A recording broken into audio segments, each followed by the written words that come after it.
Greetings and salutations, and welcome to Flintlocks and Fireballs, where a handful of mad actors will attempt to survive the treacherous waters of Dungeons and Dragons. I'm your host and Dungeon Master, Jason Phelps, and I am joined, as ever, by Robbie Bellekom, Sam Pieces of Eight Burns, Ellie Sparrow,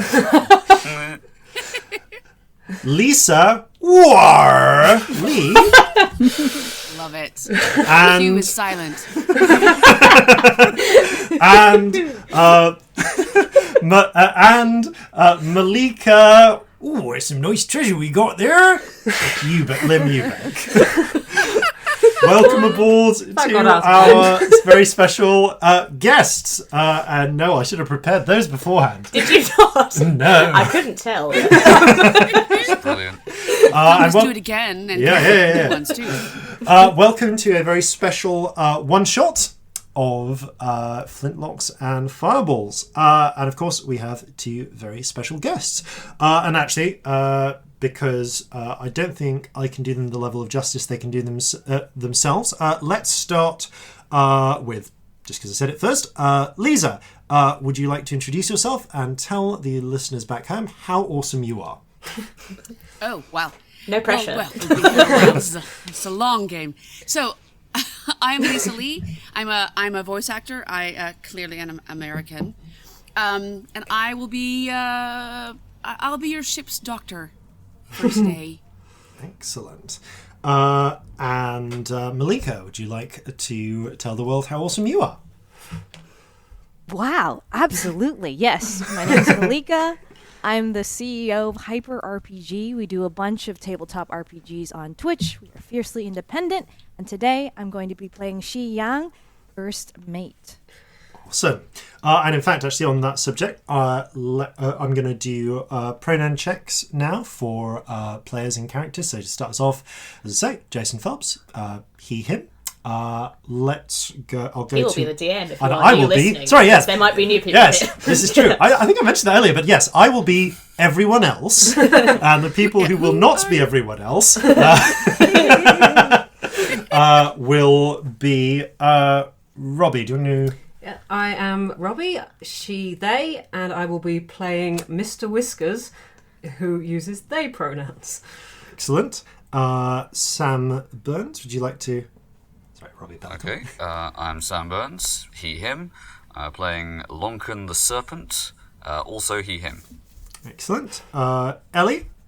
I'm Ellie, she, her. I will be playing Captain Bloodbeard Brandy, who uses he, him pronouns. Excellent. And just again, Liisa? Liisa, she, her, and I'll be playing Favour, she, her. Excellent. And Malika? And I forgot to say that I am a cast member of How We Roll. Yes, very much. Yes! So Cool. Yes. I don't want anyone to kill me, and I forgot. We'll protect you, don't worry. You're with us now. They can't Yes. hurt you I here. love them all. That's right, we have both Flintlocks and Fireballs. I just felt. That's right. I just felt a bit stupid. It's fine. It's fine, don't worry. That's all right. And Malika? I go by she, her, they, them, he, him, and my character goes by she, her. Cool. All right. So, with that in mind, I will leave an obligatory moment just in case there are any announcements that need to be mentioned by future us. So I will gaze into the... Actually, it's no longer a black ball. It's now a sort of long phallic rod shape of my microphone. And ask, just in case, It's to make future it us, weird. do you Well, have interesting, really. any messages from the present?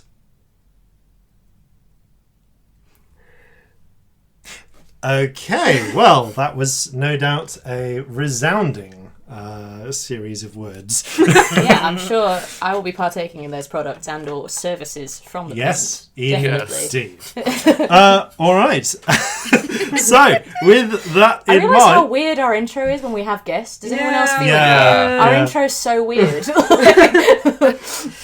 That promo sounded so good Oh, yes, absolutely. that I couldn't hear. All right, so without further ado, let us get started on Flintlocks and Fireballs. Our land stands on the sabre's edge. Our cities are a powder keg. Brother chains brother, no one's free. A life on land is short, you'll see. So gather your muskets, gather your spears, we'll plunder the shores of Calcinea. No kraken, storm or spell we fear, so come and sail with us, my dear. It is the 7th of falling leaves, in the year of the Regent, 1757. 40 years before an eventful meeting in a tavern in Scarrel's Cove, we find ourselves on the clear, blue, tropical seas of Western Sunder. The Ferosians were the first to discover this place, 300 years prior, and by sword and musket they claimed it from the indigenous lizard folk, carving out colonies upon its shores and driving deep mines into the earth. Mines which brought forth a bounty of gold and silver. These precious metals are loaded aboard well-armed treasure ships, set to cross the long ocean voyage back to Jova with their glistening cargo. A perfect opportunity for plunder. You are the officers of the feared pirate ship the Charlotte's Revenge, scourge of the seas around Sunder these past 9 years.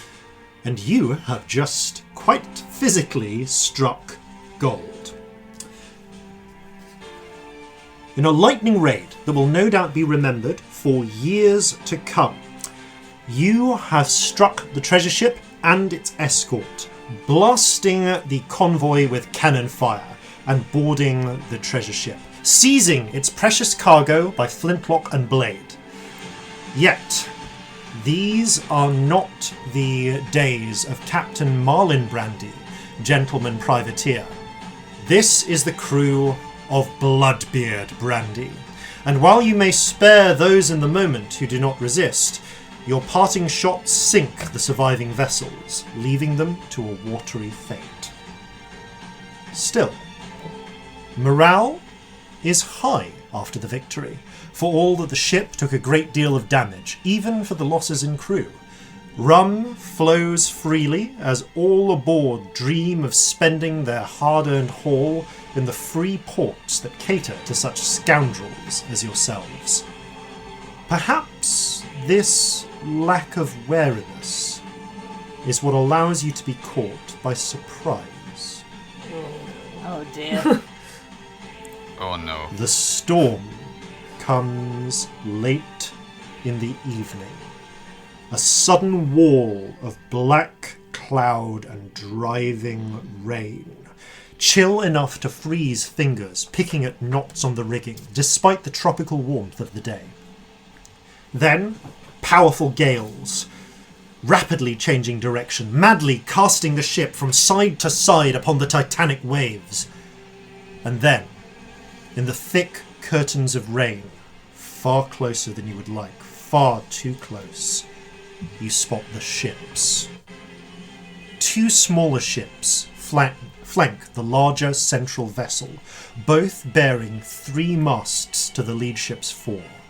The hulls are quite unlike the Revenge's frigate hull, strange barks of silvery wood with bows rising up to prominent, intimidating forecastles at their stern, sleek rams of what appear to be the carved bone of some great sea creature cutting through the water below.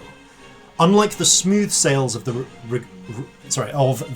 Revenge, their square, dull blue sails are separated by bars of wood, rigged like Tyrian blinds and deployed so that one side is shorter than the other, putting you in mind of a fisher's fins. And quite unlike your ship's flagging and confused sails, theirs are full and billowing in an unnaturally direct wind. Reavers. You try to flee, but the winds are against you, and your ship is slowed by the heavy weight of the gold in its hold. You try then to sink them with cannon fire, heavy blasts, but your stores are dangerously depleted, and all too soon they come close enough to engage with their almost laughably outdated weapons, ballistae mounted upon the bows, and trebuchets upon their main decks. Indeed, as you exchange true cannon fire, some of the less experienced crew manage laughs despite their panic. Then the first of the trebuchet balls land. It misses the Revenge, but where it strikes the water, it blossoms into a curtain of brilliant orange flames that float upon the surface of the water ahead of you. Elven fire. You are forced to veer desperately to one side to avoid the obstacle, but soon enough, new trebuchet balls are landing, bringing their hungry, devouring cargo with them. It is only a matter of time before one of them strikes the main mast, crippling the ship. The first of the ships crunches into the side of the Revenge, its ram driving into the hull like a marlin spike. Black-haired, red-haired, tanned and pale elves, garbed in grey shark skins, wielding bows of silver wood or saw-toothed bone spears, leap from the forecastle and onto the deck of the ship. Everybody, roll initiative. Oh, it's going straight in there. On Okay. your turn, Into this. on your turn, be sure to name your character and give a very quick description of them. Yeah. So, if I can ask, I'm just going to go around one by one and get your initiatives. So, just in order of next to me, Bob's. That is a dirty 20. Yes, and I'm actually going to say the character name, so that will be Mr Whiskers. All right, so Mr Whiskers, what's your dexterity modifier, Mr My Whiskers? dexterity modifier is 5. Okay, then you go ahead of the thing that got a 20. Oh no. So, Mr Whiskers, there, and Captain Bloodbeard. I got an 18. 18 from Bloodbeard. Okay, next down on my list, Lonkon. 8. An 8 from Lonkon, right. Then Favour. 8. My Also- dex is 3. Oh, mine's 3 too. Do we re-roll this? No, I'm just. Rochambeau. I'm Do a literally roll just. off. Right, I'm just gonna flip a die. Roll the die. It was an odd, so I'm gonna put Favour first. Fine. Okay. Good. So you go ahead with 8. have And ideas. finally, first mate Shih. I got a 10. And a 10 for Shih. All right. So the first to go are actually the archers. So as the reavers pile onto the ship, they begin pairing up. Reavers hacking into the crew. Some of them armed with spears, with saw-toothed bone spears, and you notice also with short, actually metal-bladed weapons, which look like a cross between a dagger and an axe. And they're savage kukris cut into the side of people's flesh. Some, however, come and fire from their decks with long silvery wooded bows. And I will say that 5 reavers in total seem to notice you and begin attacking you as the heads of the crew, as the officers. The rest of the crew are busy, as it were, in the background fighting their own battle. So the reavers with the bows go first. So I'm going to pick 2 targets that they think they would go for. All right, they're going to go for 1 and 2. All right, so one of the archers is going to go for Mr Whiskers. Oh. And the other one is going to go for Favour. They draw their feathered shell-tipped arrows to their bows and fire 3 times each in a row. Oh my yes. god. Who are these people? They are the reavers. I'm just a poor halfling. Because the ships are connected, I'm going to say that they are about 60 feet away, but they're on board their ship. It's going to be a very short one shot. Yeah, so first shots. Right. Oh my goodness. All right, so Mr. Whiskers, what is your armor class? 17. 17. Okay. I do believe all of those hit. Oh, good. Great. So, you immediately... How quickly we're having a long rest? Well, we shall see. All of... so you take... Okay, those were all... So they rolled a 2, a 2, and a 1 for the base damage on those. So you take 7 plus 7 plus 6. So 20 points of piercing damage, Mr. Whiskers. And and it is up to you. I'm going to say they're kind of going for the rider, not the beast at the moment. Well, I can tell But them you can tell them I which. can change. You can change which... I can force attacks to hit you me, can force not attacks my mount. whichever way. All right, so so that's the first attack. Then they're going to go for Favour. For the draw here. All right. Oh, we are in luck. So, okay. That was not that much in luck. That was a 21. Ow. I assume that hits. A 29. Oh! God. And We one need to leave. natural 1. Okay. As they do accidentally, in the chaos of the battle, shoot one of their companions in the back, who immediately takes 10 points of damage. Okay, I will mark that down for them. All right, so that's the Reavers goes. Ow. They're going to stay on board their ship and continue firing at targets. Next up, we have Mr. Whiskers. How much damage did I take? Sorry. Oh, yeah. I did not actually roll your damage. Herp derp derp. Never mind. I didn't say anything. You shouldn't have asked. You That's fine. take Fit right in. yeah. You take 23 points of damage Jesus. from 2 shots. My God. We need Yeah, to that's leave. Yep. Reavers are nasty. So, Mr. Whiskers is a small, grey-skinned halfling, wearing black armour and mounted on a black panther. You're a No one is halfling on a entirely- full-size panther. Yeah, the panther is also known as Mr. Whiskers. No one's quite sure if the they pronouns is just because there's plural of them. Who knows? And how far away is the nearest? Like, can I get a 20-foot I will say that run you up can to something? easily get with it. Yeah, the nearest Reavers have already almost run up to you, so you can easily get. I'll say they're all within about 30 feet of you of 3. But can I get a 20-foot straight line to Yes, you someone? can get a 20-foot Lovely. straight line to one. In fact, you can get a 20-foot straight line to the injured one who got shot in the back. Let's do that. I will. Mr. Whiskers will run forward and leap and pounce on the injured Reaver.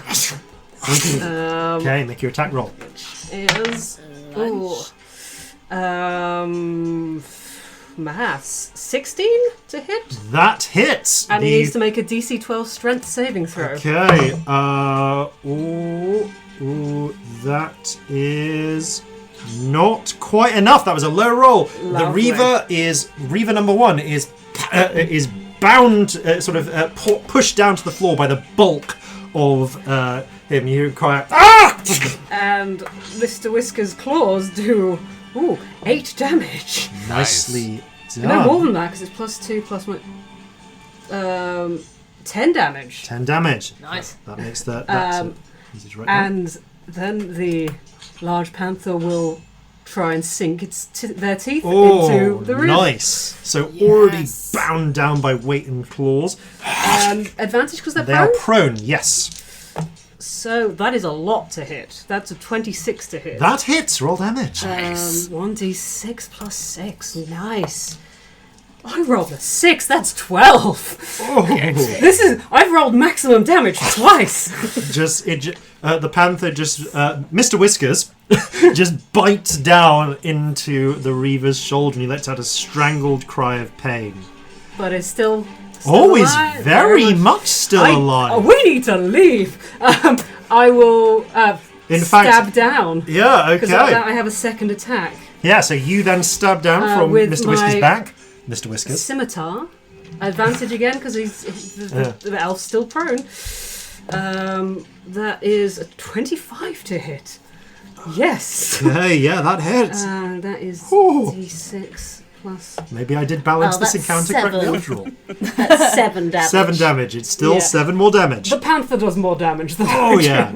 Well, the panther is significantly larger than a halfling. Okay, as you drive that into the Reaver's shoulder, the laughter, the screaming turns to laughter. Oh no. And he grins. Okay, so that is Mr. Whiskers' turn, and you watch as striding up from the capital ship, not the capital ship, but the lead ship, the one with the 4 sails, as it approaches nearby, not boarding yours, but perhaps 150 feet away, or a little bit, 120 feet away. You see, striding up to the forecastle is an elf with billowing red hair, wild red hair beneath a shark-tooth crown. Pale skin, wild emerald eyes, garbed in a dress of blue-grey shark leather with multiple strings of pearls, holding a whalebone staff. Shark leather. Yes. Shark leather. Shark Ouch. leather. Wow. It is a thing. The sandpaper of the sea. As she... I mean, the sandpapery bits are facing outwards, but yes. Still though. She... I don't know what it's lined with. She raises the whalebone staff, and there is a... Oh no. thundering sound from above. Let's pick a target. As Lonkon, make a dexterity saving throw as a bolt of lightning strikes from above down to the deck next to you. Druids. Dexterity save. Okay, that is going to be a 12. Oh no. Okay. Hang on. Where are my other... I can invoke the saving face ability if I fail a saving throw. I can gain a bonus to the amount I rolled, equal to the number of allies that are within 30 feet of me. For the purposes of this, I'm only counting the officers, because otherwise you could add just like 60 to That's that fair roll. enough. So would that be Feels a little bit out of whack. Yes, you can add a 4 to that, which makes it a 16. It's based off there. No, that fails. Oh, feck. Oh dear. Fortunately, this is not the most powerful spell. Existing Storm, and that was almost entirely... What have you done? You take 5 points of lightning damage as they manage to roll 1s on 3 dice and a 4 and a 2 on the other. That's incredible. That's As you what just- you get. Yeah, you just roll barely out of the way as it blasts a hole in the deck beside you. Okay. However, that was their functionally bonus action. As for their action, they begin chanting and raising their staff. And as they swirl it in a circle, you see the clouds above begin to circle as well, and the sea begins to start to churn in a vortex.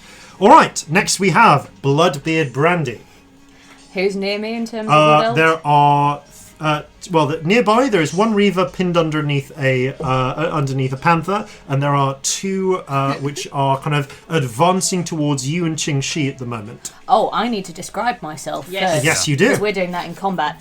Okay, so Bloodbeard Brandy is a big hulking human, and he is like if you did a child's drawing of a pirate Excellent. with a red beard.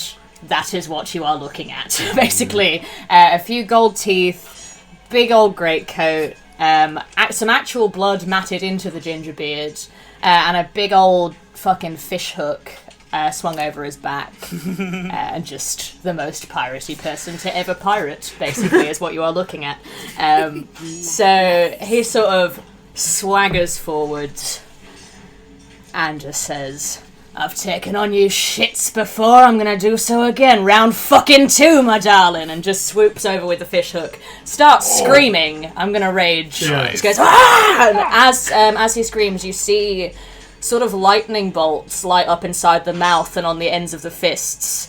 And whenever I rage, because I am a Storm Herald, I can do d6 lightning damage to a random target within 10 feet. Oh. So one of Light 'em up. one of the Reavers is getting lightning damage. It is a Okay. DC 15 dex save. Sure. I'll just... Odds, it's the one you're after. No, okay, so it's one of the other ones. So D6, dex save. Oh, it is That's- one of my choice, sorry. Oh, it's one of your choice. Yeah. Okay, probably the one in front of you Yeah. then. So yeah, that is... Nope. That was, I think, a 2. Sorry, 13. So no, that does not make it. Go for it. Cool. So that takes 6 lightning damage, which was amazing. And I'm going to say I grab that one with a lightning fist. Yeah. It starts sort of shaking because electricity. And then I just take the fish hook off my back with the other hand and swing it into its shoulder, basically, with a sort of piratey cry. Okay. So that's a natural 20. Oh! Don't you have straight brutal in there. critical? I get brutal critical, so I get an extra dice on that, which is very exciting. So if I'm rolling a d12 for that, that means I get another d12. D12, yes. Fantastic. But I double the first one. The first one, but not the second one. Okay, Yes. so first one. So that's 14 on a d20. On a d12, sorry. So that's 14 that I've made doubled. And then another 9. So that is 23 plus rage, which is many. So plus 3 is 26. And then add your strength Yeah, modifier. 26, 30. 30 30 damage points of in damage. one hit. Oh! Yes! I've never been a barbarian. This is amazing. Right into his shoulder. It actually goes in and then out a bit of the chest. Yeah. And yeah, keep fucking laughing, sunshine. I pull it out and I smack it again because I get another attack. So that would be a 26. Yeah, that hits. Roll Yeah, damage. cool. I'm glad that hits. Fuck me. So that is an 8 damage. So not quite as good, but still. Did you add your rage Oh, damage? plus rage is a 12. No, Did you- 11. I can't do maths. Did you add 11. your strength modifier to that? I did. Cool, Yes. so 11. Cool, alright. Still not down. Oh my god. As you how sink many it of in a these guys second are there? time, and blood is now flowing freely from this elf's 3 gaping wounds, because the fish hook went in and came out the first time. I put my hand forward, swipe it on some of the blood and wipe it into my beard and just look it in the eyes. Roll a free intimidation check. Love it. Yeah. Oh, it's not good, guys. That's a 10. This isn't gonna give a shit. Yeah, these elves are cray-cray. I feel like maybe I get a bit in my mouth and go Yeah. just spit it out like halfway through. Okay, is that the end of your turn? Yeah. Okay, so Shih Yang, describe yourself Well. and what would you like to do? All right. So Shih Yang, she's about 20 years old. She has joined this ship and is kind of new to this pirate thing, but she's not new to being sneaky. And so hopefully Captain Bloodbeard's display was distracting enough for me to swipe one of these bony, shark-toothy kind of saw-toothy weapons, as I would like to either go for the elves' weapons, or as there is one reaver underneath Mr. Whiskers, to grab one of those weapons. Sure. All right. I'm gonna say, because of your specialisms and so on, I'm gonna let you do this as a bonus action. But I'm gonna ask you for a sleight of hand check to try and weasel that out of their hands while they're distracted. So, All right. which one do you want? The one that's pinned down or the one currently engaging Brandy? Let's go for the one that is pinned down. All right. I'm looking for one of the weapons, and I roll a 15. 15. I'll do an opposed check. No. They get an athletics check to try and hold on to it. You try and you get hold of it and kind of tug on it to try and slip it out, but even despite the panther on him, he's still able to hold onto it. So, no, sorry. Out of frustration, I raise my heeled boot and I step on that hand. Oh! Nice. Okay. There is an ally within 5 feet, very much. So this is a sneak attack if you hit. Just roll an unarmed attack. All right. So that would be a 6.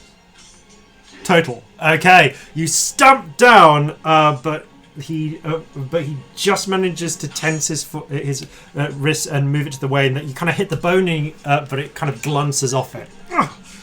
The Reaver is still cackling madly. Below. No, I'm afraid not from you. Do you want to move at all? So you're currently only next to one Reaver right now, although there is a third one that was heading towards you, which has not yet reached you. Are you directed to me? Yeah, sorry, that was to you, She. All right. And so, as a rogue will, I will look around to hide somewhere under all the commotion. Okay, I will say you can move into a position with cover, but because you had to use your bonus action to try and do the disarm, I can't let you use that for hiding. All right. Very well. I have so for that action then, I will just take out my knife, and hopefully that Reaver who is charging into me, I will use that force and they will run into that knife. Okay, so you're going to prepare for future attacks. Okay, Yes. So we're going to move on from there. Favour.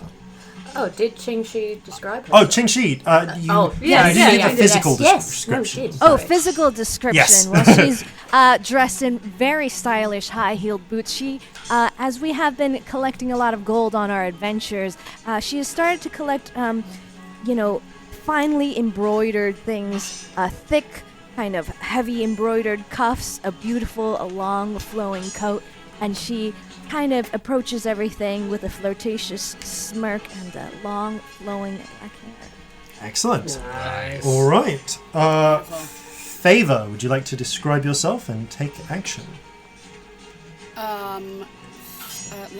Which one would you like first? Either.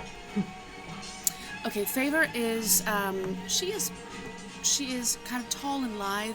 She's got the palest blue skin. Pale, pale, pale. She's got long, sleek, bluest black hair with like slashes of aqua and flashes of gold in it. She's got turquoise eyes, kind of almond-shaped turquoise eyes, and what looks to be at first kind of antlers, kind of like a tiefling that would grow out and curve from the top, just in her hairline, that curve up and then back and swoop. It looks like antlers, but really it's living coral, and it's adorned with pearls and little tiny barnacles and tiny colorful shells and little shards of sea glass or jewels that she's found or scavenged. And on the tip of one is a little battered gold filigree ring. Likely it's a prize from wreckers that adorns the tip of one. She's got she wears cast-off things, but they're well-mended scraps. She's got salt-stained leather and what's left of, like, silver chainmail that glints in light like a silverfish. And her component pouch, her pouch on her hip is worked with bits of shell and pearl and shark's teeth and broken silver pieces, and it's leather-worked with dolphins and waves.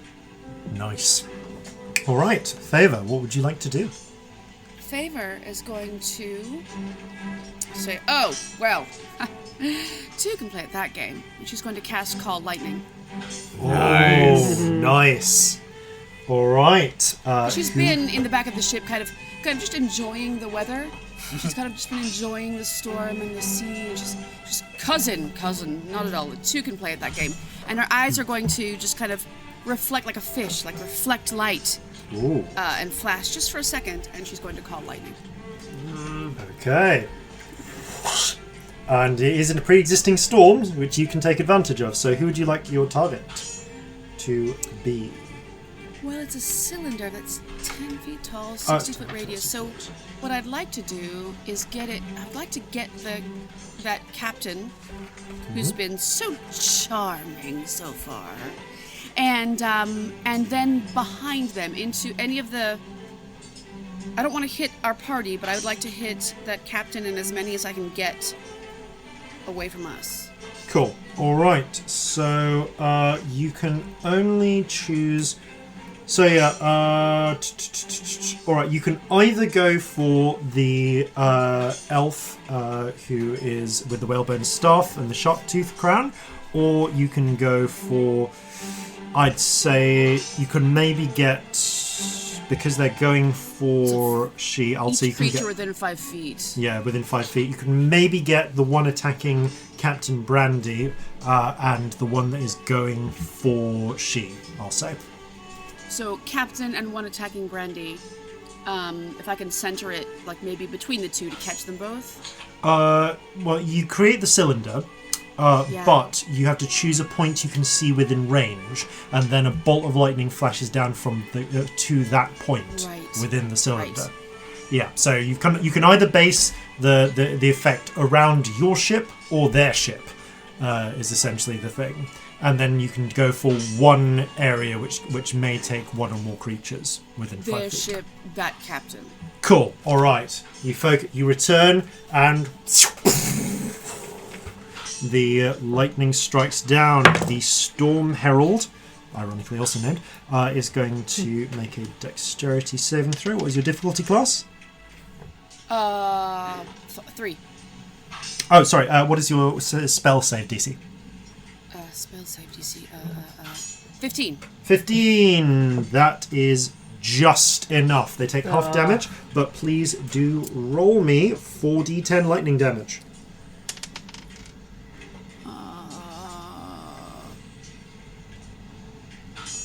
4.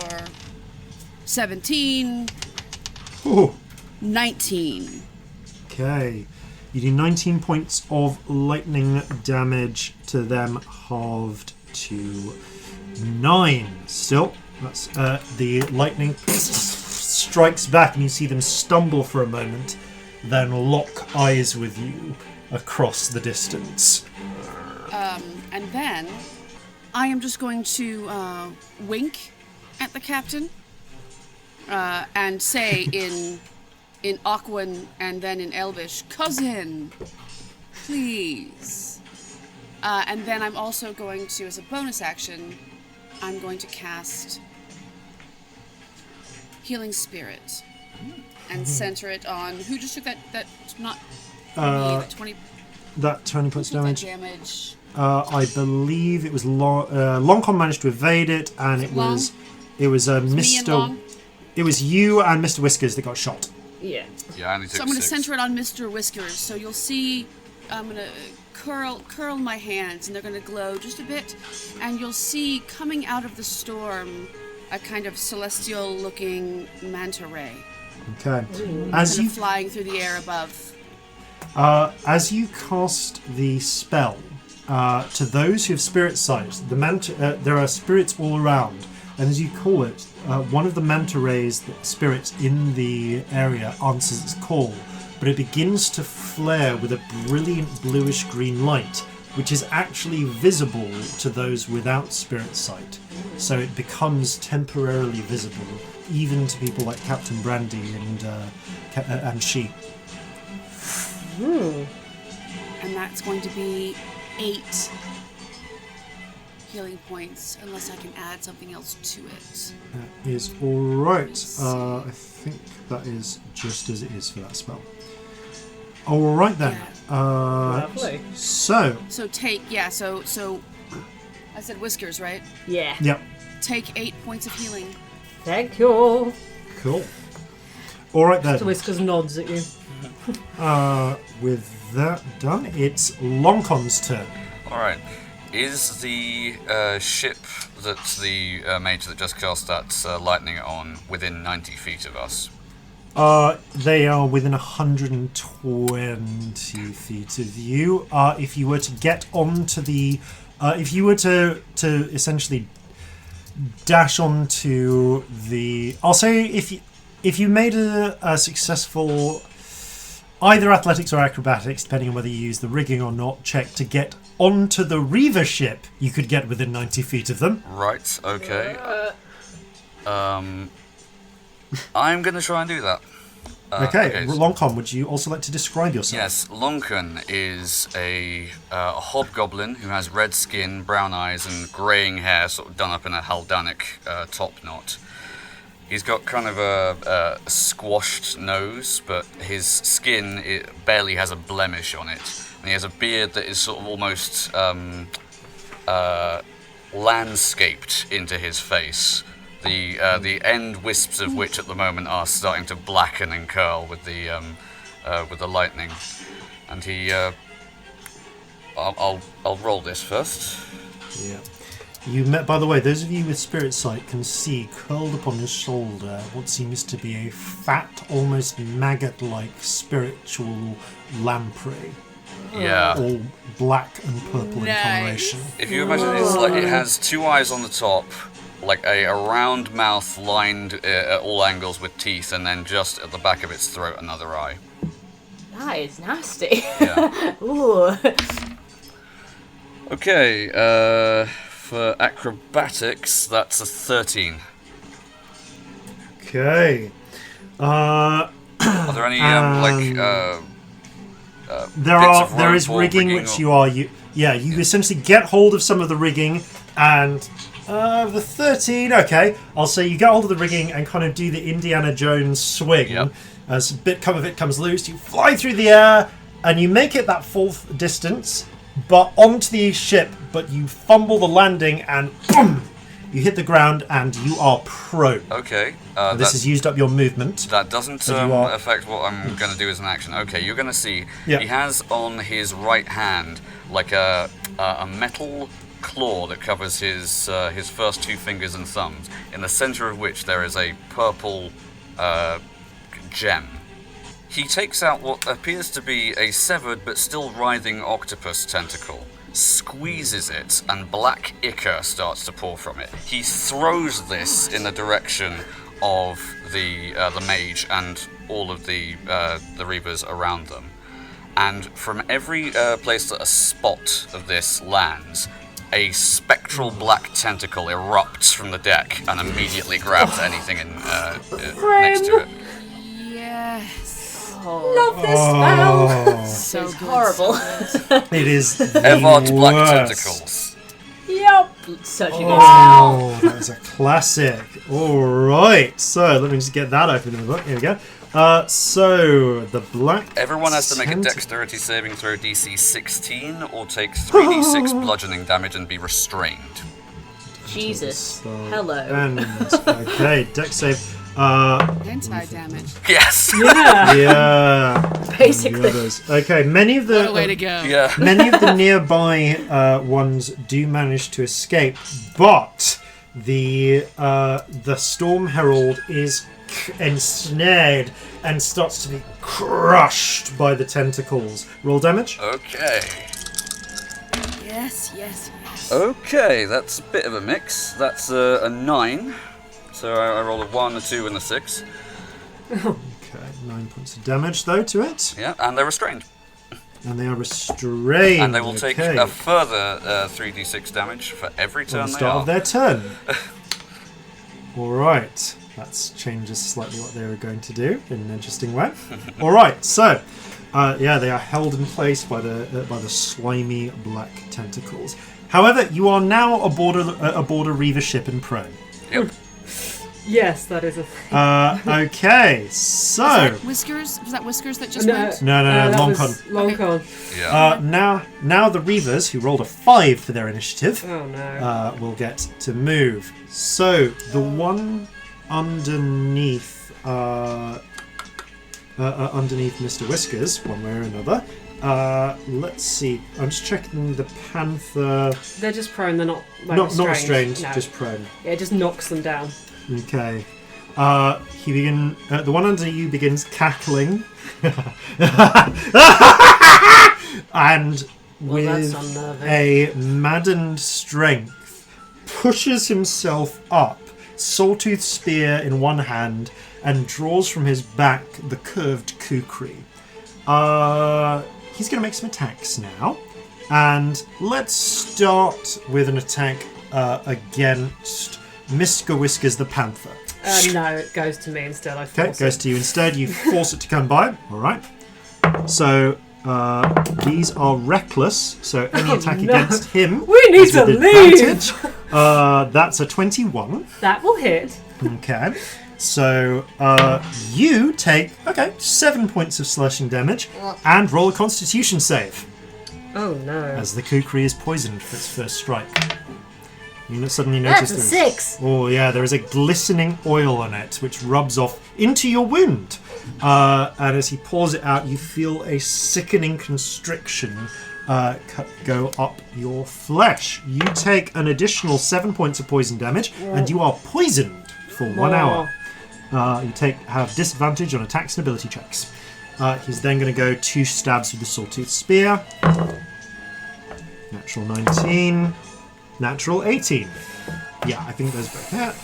It'll be a short game, guys. Yeah. As he stabs them again, twice tries to go for the panther, and you go in your way. Well, actually, once against the panther, once against you. So it's up to you how you want to distribute that. I'm not letting the panther get hit. Okay, you as the spear slashes against you or stabs into you, you take 12 and then 10, so 22 points of slashing damage. And he is no longer prone. The one that was against Brandy cackles and is going to try and kukri you. And this is again reckless. What does that mean? I'm sorry. So a kukri is a classic, in our world it belongs to the Gurkha regiment of, I believe, northern India, and was classically it's classically touted as a bit of a mixture between a large dagger and an axe. It is a somewhat, it is a very effective, if somewhat nasty weapon to get hit by. It's like a thick curved blade. Wow. Yep, Okay. essentially. Education with Flintlocks and Indeed. Fireballs. Google them, they are fun. Alright, so kukri attack. That is a 17. Yeah, that hits. Okay, that one hacks into your side. You take 9 points of slashing damage, halved because you're raging, but roll con save. Is that half to 4 or 5? How does this work? Sorry, that was, what did I say it was? 9. 9, halves to 4, Half rounds to down. 4. Cool. And What can I roll save? con save. Ooh, that's not very good. That's an 11. That is enough. The 11 points of damage you would take are halved to 5 and then halved again to 2, and you are not poisoned. As the kukri slices past you, you just sort of shrug it off. You're in one of those states. I just go, ah, and scream in his face. It's just two people screaming at each other. That's what's happening. And then they take 2 more attacks. So one, which is a 16. Yeah, that hits me. Yeah, okay. And then you take another total, so it becomes 8 halved to 4, 7 halved to 3, so additional 7 points of damage. 7. The one that was running for She is going to run for She and attempt to shank you with their spear. Bring it on. Yeah, these are all reckless, She's by ready. the way. So that was a natural 19, natural 18, natural 15. Yeah, okay, wow. So you take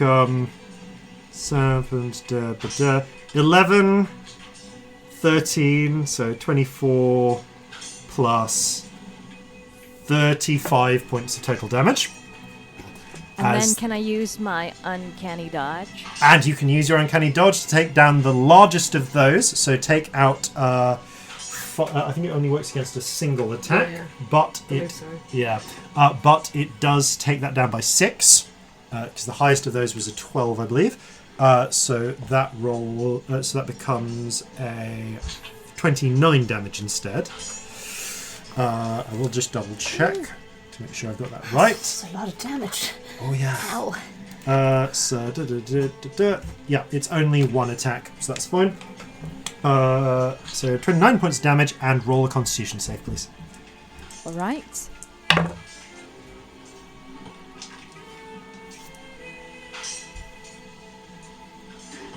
I rolled 10. Not quite enough, unfortunately. You take the full 14 points of poison damage, and you are poisoned as the sickening venom passes up from where the kukri strikes you. You have 2 heavy lashes scores down your sides with the blade with the sawtooth spear, and then 1 hack with the kukri. Okay. I'm not doing so good. Yeah. That brings us to the top of round 2. And yeah, instantly. At the top of the round 2, the storm is beginning to build up and up and up above the archers. One is going to go, seeing what Favour just did, is going to keep on Favour. It's going to fire some shots at you, Favour. Yeah, you brought down. You are contesting their leader for the storm here. Mm-hmm. They can't take that answer lightly. So one was a 13, and the other 2 were above 20. So one of them you managed to spin out of the way of. The other 2, that was a 5. Right into. And the other 2 you spin into as they come by. Yeah, it's that famous elven archery. Yeah, you take an additional 22 points of damage. Oh. Yeah, I think I'm going to be fine, and then the ship lists, and it just tips me right into... Yeah. You still above 0? Yes. Cool. All right. Meanwhile, the ranger, the archer that was going for previously for Mr Whiskers sees a nice easy target as slammed face first onto the ground next to him. Next to her. So she's gonna draw her kukri and hack down twice at Lonkon. Okay. So first attack. That's a 22 to hit. Yep, that'll hit. Yep, you take 7 points of slashing damage and roll Constitution. Okay. Oh, that's a natural 1. Natural 1, and you're not a halfling for once. Okay. This is all the cause in time building up. Yeah. Okay. 8 slashing and what else? So it was 8 slashing, and you also take 9 points of poison damage. And you're poisoned. Okay. And then for the second hit, that's an 18. Yeah, that'll hit. You take an additional 8 points of slashing damage as it just down into you. And then take 4 points of take 4 points of slashing off that. I misjudged their modifier. Okay, and then. We're not quite there yet. It's Mr. Whiskers. Oh dear. So the one's still in front of me. The one is, in front of you. And take 8 points of healing as you start your turn. Thank you. Yeah, that looks baby. much better. Right. How is it looking around us? Are we holding our own? So the ship is. You're in trouble. The ship is the crew are fighting. You actually see 3 distinct figures who are close to the captain. The captain's possibly natural, possibly adoptive son, a young teenage-looking black-haired elf by the name of Vieg, fighting furiously. They've picked up one of the sawtooth spears and a kukri and is fighting against the Reavers back to back with their 2 friends, a purple-skinned, red-eyed tiefling with branching antler horns, and who is firing a flintlock and wielding a saber, and a slightly wild-eyed looking a human girl with blazing with long black hair and a purple kind of sort of like, well, sailor's gear, but it's been done with a wide purple sash on, and she currently has her 2 knives jammed into a reaver's throat. So they're doing the best. The rest of the crew, not so well. There are a number of casualties. Okay, can I use... Oh, what can I get my... I'm just going to double check what I can get my bloody panther to do, because... Can we get it to make a perception check and see if there's a way out of here? Are we near land? Are there any more ships around? Make a perception check. Can I get my panther to do that? You can do it because your panther can telepathically communicate information to you. Yes, because I'm a ghostwise halfling. And the panther gets advantage on perception checks based on sight, I believe. No, it's smell, bugger. No, that's just sight, just straight one. Okay. Well, the modifier's better than mine. That's a 25 perception. Okay, 24, through the driving wind and rain, you can see just like, well, Mr. Whiskers, you can see just very far in the distance what seems to be the rising promontory of a distant tiny island, maybe a few miles away, just on the horizon, a solitary mountain flanked by thick jungle driven by the rain of this and wind of this storm. But it could be reached. It is somewhere you could reach. But with the ship or without the ship? Is that? It would be an hour or more's heavy swimming, but you could do it. You could do it, especially if you had something to grab onto. And the ship's on fire. The ship's rigging is on fire. Okay. Are there still masts up? Like, how are we doing? One mast, so the central mast got hit and is kind of halfway destroyed. The rest, the sails and the rigging is aflame. You do have spare masts and rigging and sails below, but that's not helping you right now. No. But it's raining in the storm, yeah? No? Yeah. It's raining in the storm, but this is elven fire. Elven fire that burns in water. It burns and floats on water. Yeah. Okay, I will telepathically communicate to the captain. It's time to go, Captain. And I... Can I telepathically communicate back? How does this work? I think you just have to shout. I don't know! Just as telepathy in a language. I think it's one word. So you can communicate to the captain, but the captain has to shout back. The captain's going to go, no, we can take the fuckers, with like the entire ship falling down. Or there's a mast down, he's just like, it's going to be fine. Can I... If my panther disengages and moves, do I get attacked? Because it's not my movement, it's a forced movement, technically. Yeah, you're fine. I'll count the panther's disengagement as disengaging. So, we'll use bonus action to disengage, which leaves one attack, which I will just use to make a swipe as we leave. Yep, at the guy in front. At the guy who passed you. No, it's a 1, but I'm a halfling. I get to re-roll those. Yes! Hey, I'm glad someone and does. it's also a disadvantage because I'm poisoned. Yes. That's not terrible. Probably not enough. That is a 15 to hit. That just hits. Just hits. Lovely. What weapon are you using? My scimitar. Yeah, you slash down and manage to catch the reaver as you pass. A D6. It's another 6. So that's 11. That's very nice. There's 11 damage as we back towards the island. I want to get to the edge of the ship. Okay, yeah, you're getting towards as you ride your panther pouncing towards the ship. How much damage is that again? Sorry, 6? 11 damage. Awesome. 6 on the not dice. Quite enough to kill it, unfortunately. All right. Him, I guess that one's true. Okay, so as that happens, that brings the end of your turn.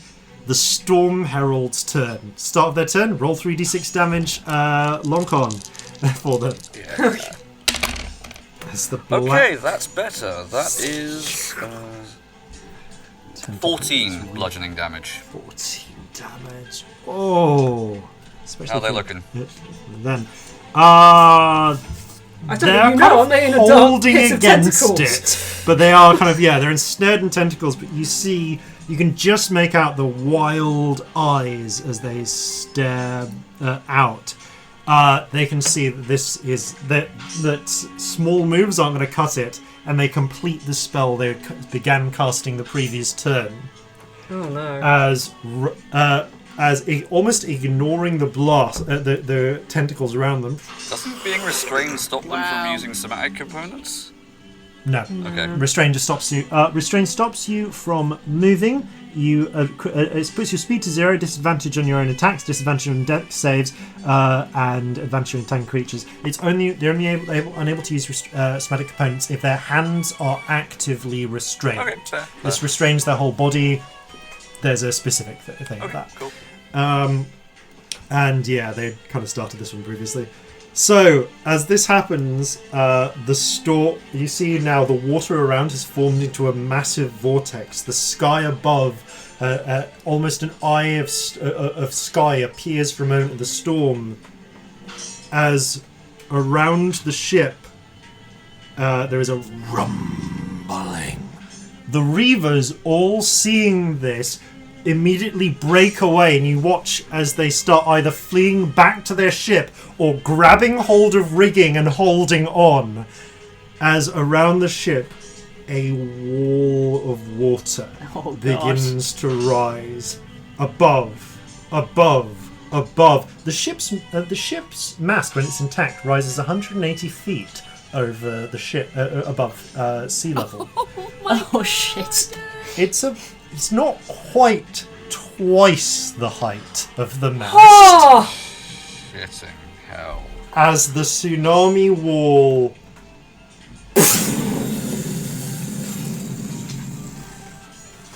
crashes down. Everyone just give me a strength saving throw. Death save. Do I have to if I'm on the other ship? Oh, strength save. Oh yeah, I'm gonna say you do. Save. Okay. Yeah. Okay. Do I still get advantage because I am still raging? Yes, technically? yes, in that moment. These aren't at disadvantage, are they, from No. Poisoned? Okay. For the purposes of this, I will say. A 25 from me. 19. 19. So, Mr. Whiskers got an 18, and Mr. Whiskers got a 4. Which Mr. Whiskers got the 4? 5 is the panther, but we're sort of attached. The panther, but you're attacked. Okay, I will bear that. They do take half damage from... No, that's dex saves, I think. Yeah, I don't know. There's a thing somewhere. There is... as the blast of water strikes you, you feel the ship go under. You are pulled away. Each of you struggles, barely maintaining yourselves above water. None of you drown. Good. But as each of you manages to cling to something or swim or fight, the only one that's close to it is Mr. Whiskers the panther. But Mr. Whiskers, with your trick, you are able to get hold of a piece of flotsam and drag your much larger than you, sort of half drag, half encourage your much larger than you creature to get onto it as the waves and the storm Cats and water. Not going well. drive you towards. Well, panthers swim. Yeah. the True, darkness. they do, They don't do. They do. And the panther is swimming, but they haven't used a bit of flotation aid. They're water. Yeah, because it's panther jaguar rather than panther leopard, and they're quite water-based.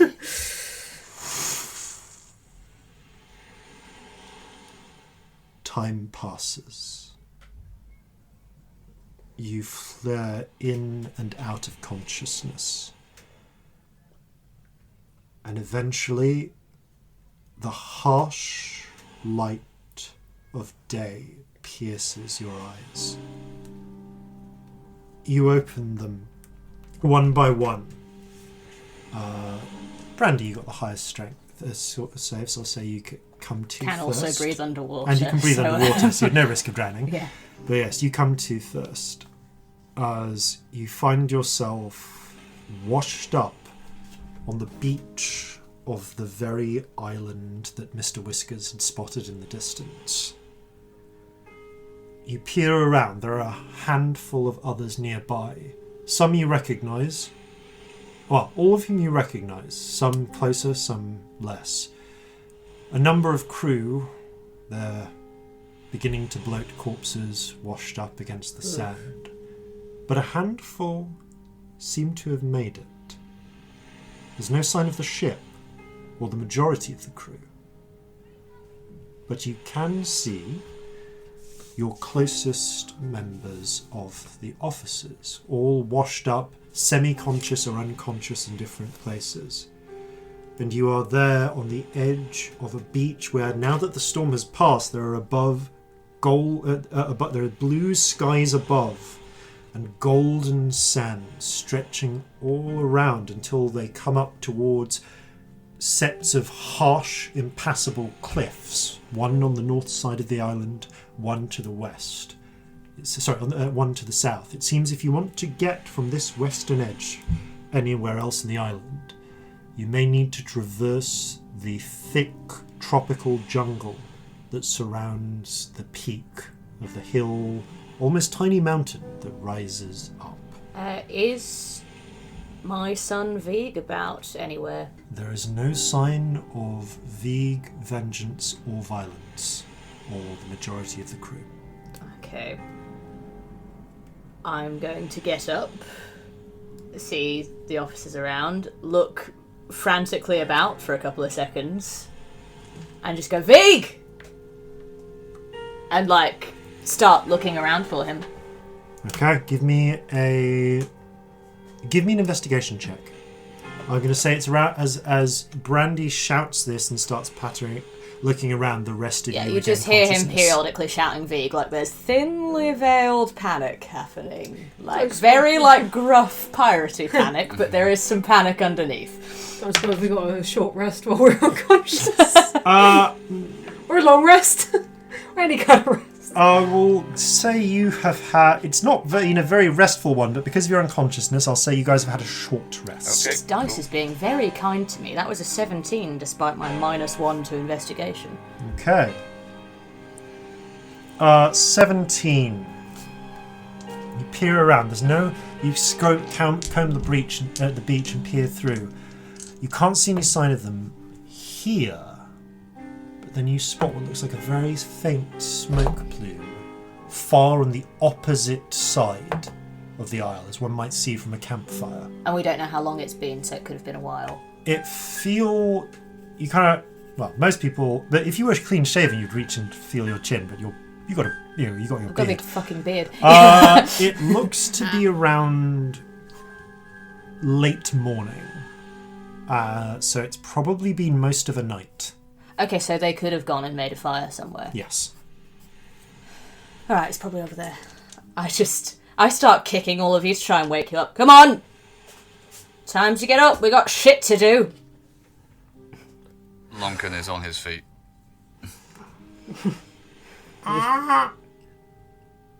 Glance over.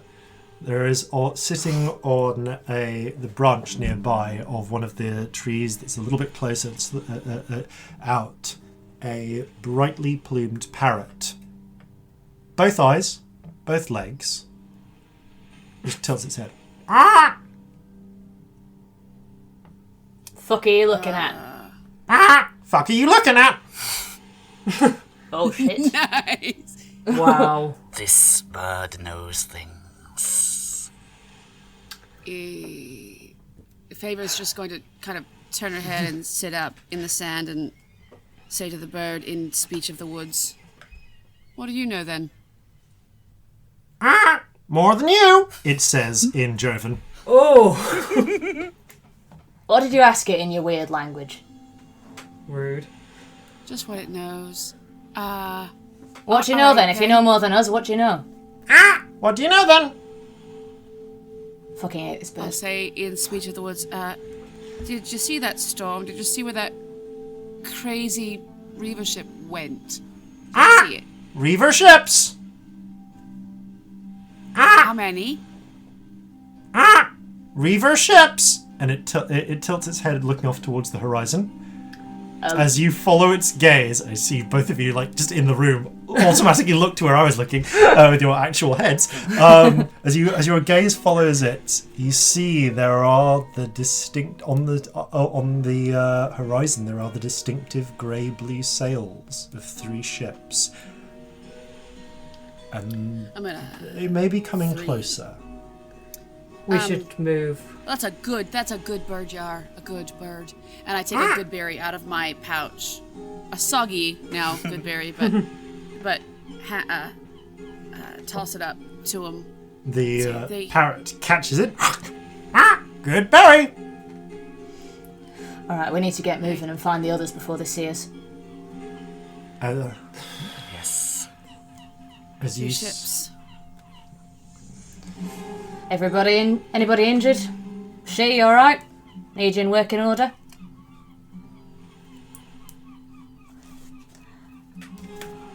She?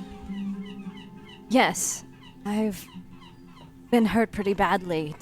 Was anybody else hit by the poison? Right, I ate poison for fucking breakfast. The effects of the poison, of lingering effects of the poison have now worn off as it's been a few hours, but you've only had the benefits of a short rest. Fair enough. So if you wish more magical healing, you may have to spend spells on that. I think the sleep did most of the healing for me. Same. Yeah, I think I'm we alright. need a place to hide. These ships looks like they're headed right towards the island. Yeah, Well- this might be their stashing grounds, I think. Well, there's that fire in the woods. I'm assuming Vegan, the rest of the crew might be in there. He's a bright lad. He knows what he's doing. Should go and find him. And they should put that bloody fire out while they're at it. They're going to give us away. Okay. Right. You start. Are you going to head down up into the woods? Well, into the jungle, in fact. It's the jungle. Yeah, Yeah, I guess I that's get the it. best combination of hiding and finding people. We have to Alright. remember to cover our tracks. That is true. I think I can handle Right. that. All right. And One of in you take care of fact, let's. I'm going to do that. Let's engage in some activities. So, you're going to make your way. You begin making your way through the jungle, and the jungle is everything you would expect. It is hot, miserable. There are insects flitting about, many of which are trying to feast upon your flesh and blood, respectively. But there is also a lot of cover. Here and there you spot small creatures, birds, lizards.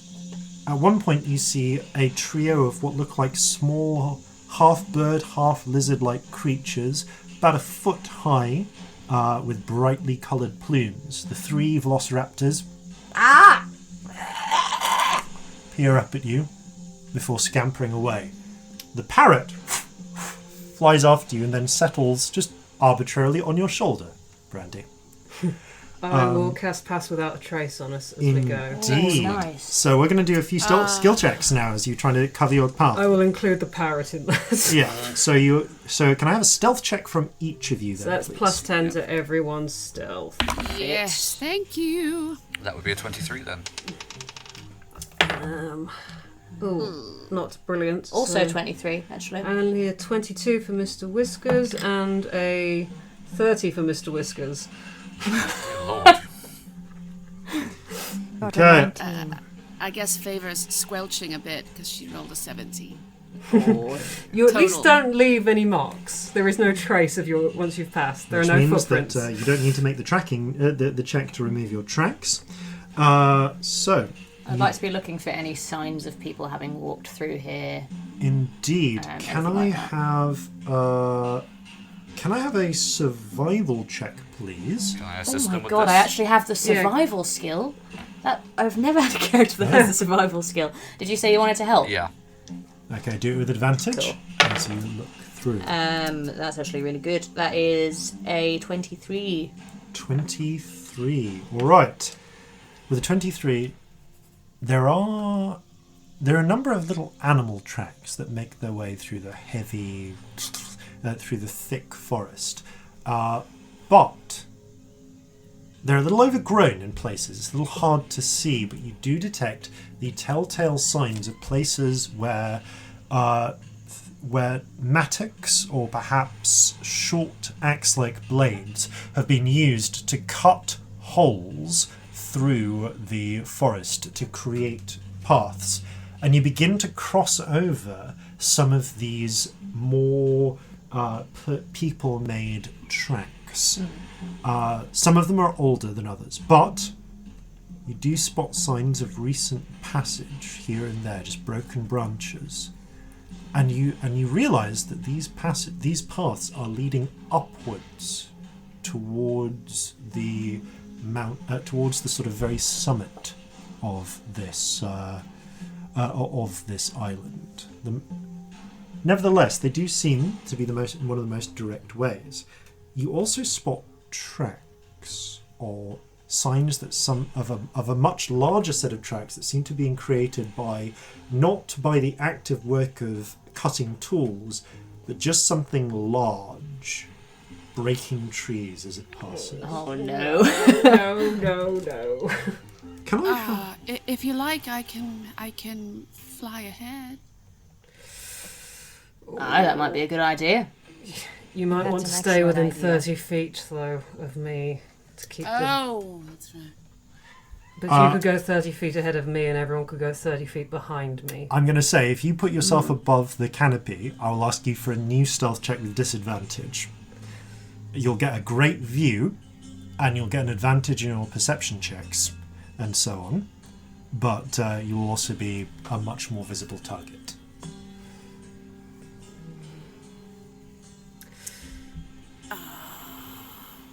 In for a penny, okay. I offered. I'm going to do it. Okay. Look out Live for in the Vig. moment. Look out for me.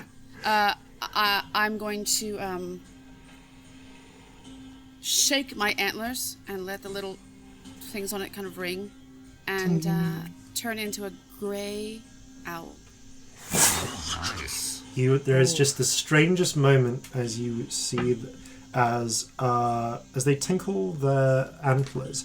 A handful of little spirits seem to come out of the woods nearby. Creatures that look... There's one that looks like a koala crossed with a dragon, one that looks like an insect made of jewels, another that looks like just a mole with eyes of fire. And they kind of bound onto her and begin running around Favour in circles. For those of you who can see spirits. The rest of you just see Favour's form blur for a moment and then sink inwards into that of a grey owl. Couldn't you have chosen something more jungle appropriate? Oh, she's got a point there. Never seen a fucking owl in a jungle before. I didn't. She just. It just flies off. Oh, bless her. All right.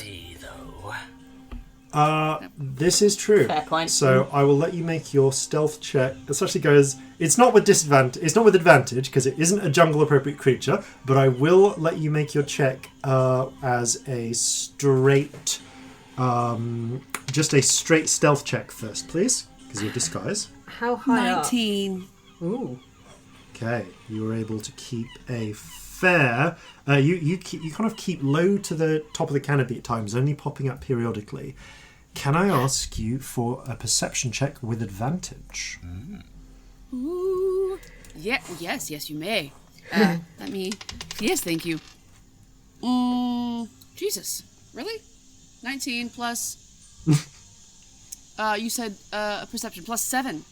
Okay. 26. Yes. So you see a few things. First of all, then, I'm going to say you see way up ahead. You can see that there's okay. So going outwards from and around you. So the first thing you see is actually back way behind you. The ships have by this time been travelling for about an hour now, made a landing on the beach. And groups of elves, reavers, split up into groups of 4 or so, have already begun making their way into the jungle. There are people now chasing you, but none of them seem to have spotted you. You can also see immediately up ahead. There are points where at some point there was an earthquake or something, and there is a jagged chasm that crosses down through the jungle.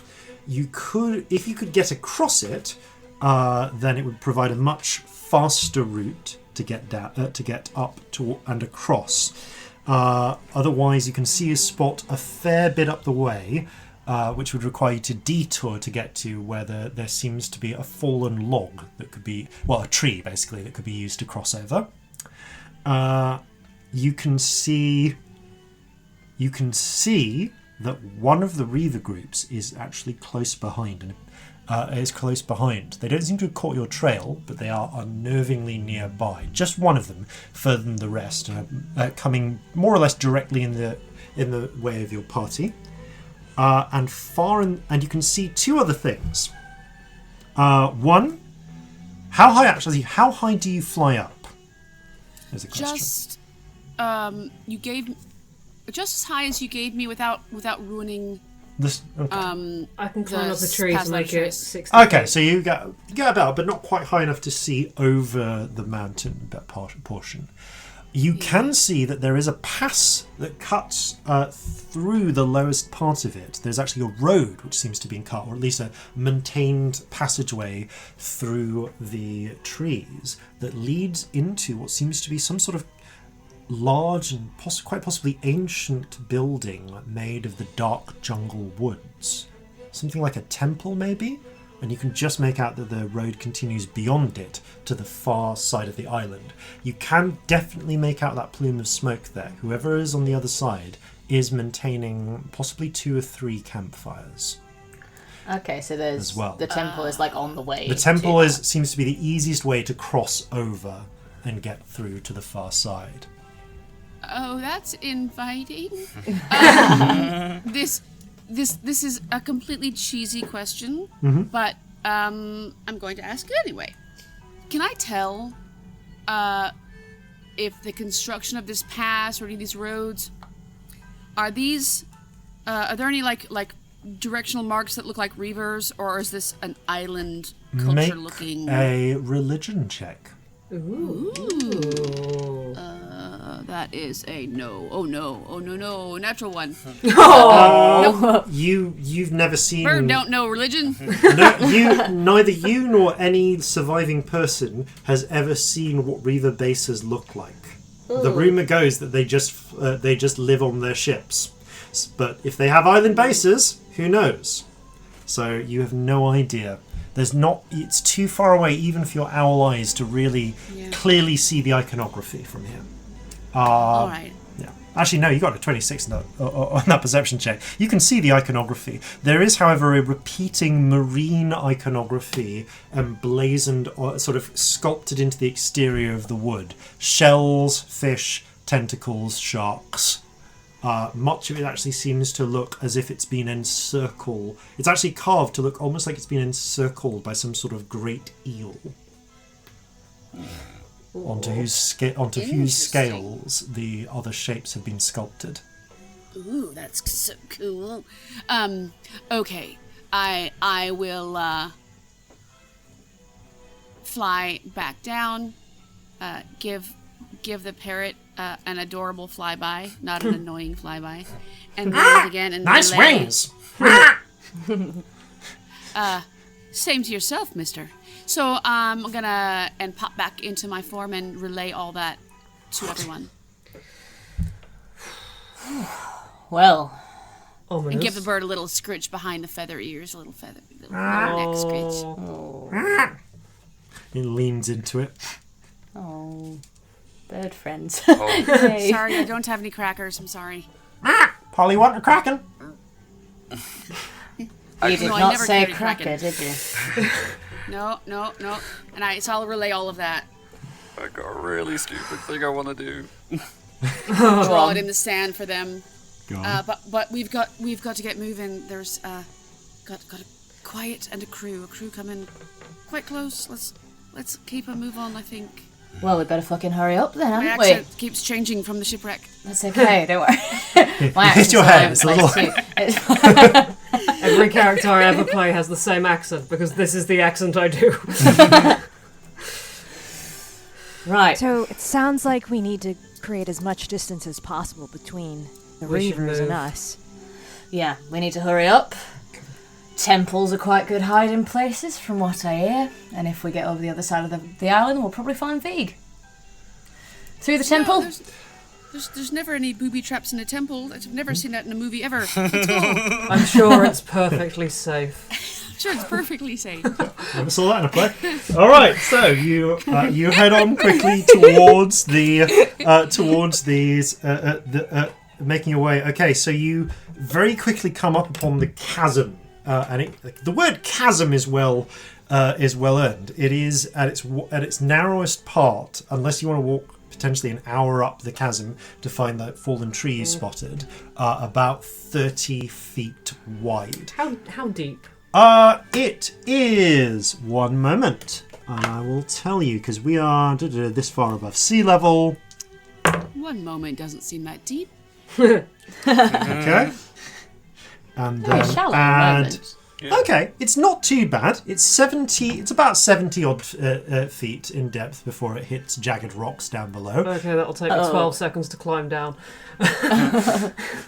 Yeah. Climbing Tempting. powers. Or I could... Up to you whether this helps the rest of your party, but yes, there Or are perhaps- indeed potentially things that Mr. Whiskers could clamber down on. There are vegetation that crawls down the side. Well, maybe we can improvise a way across. I have a climbing kit and some rope. I've got 50 foot of rope.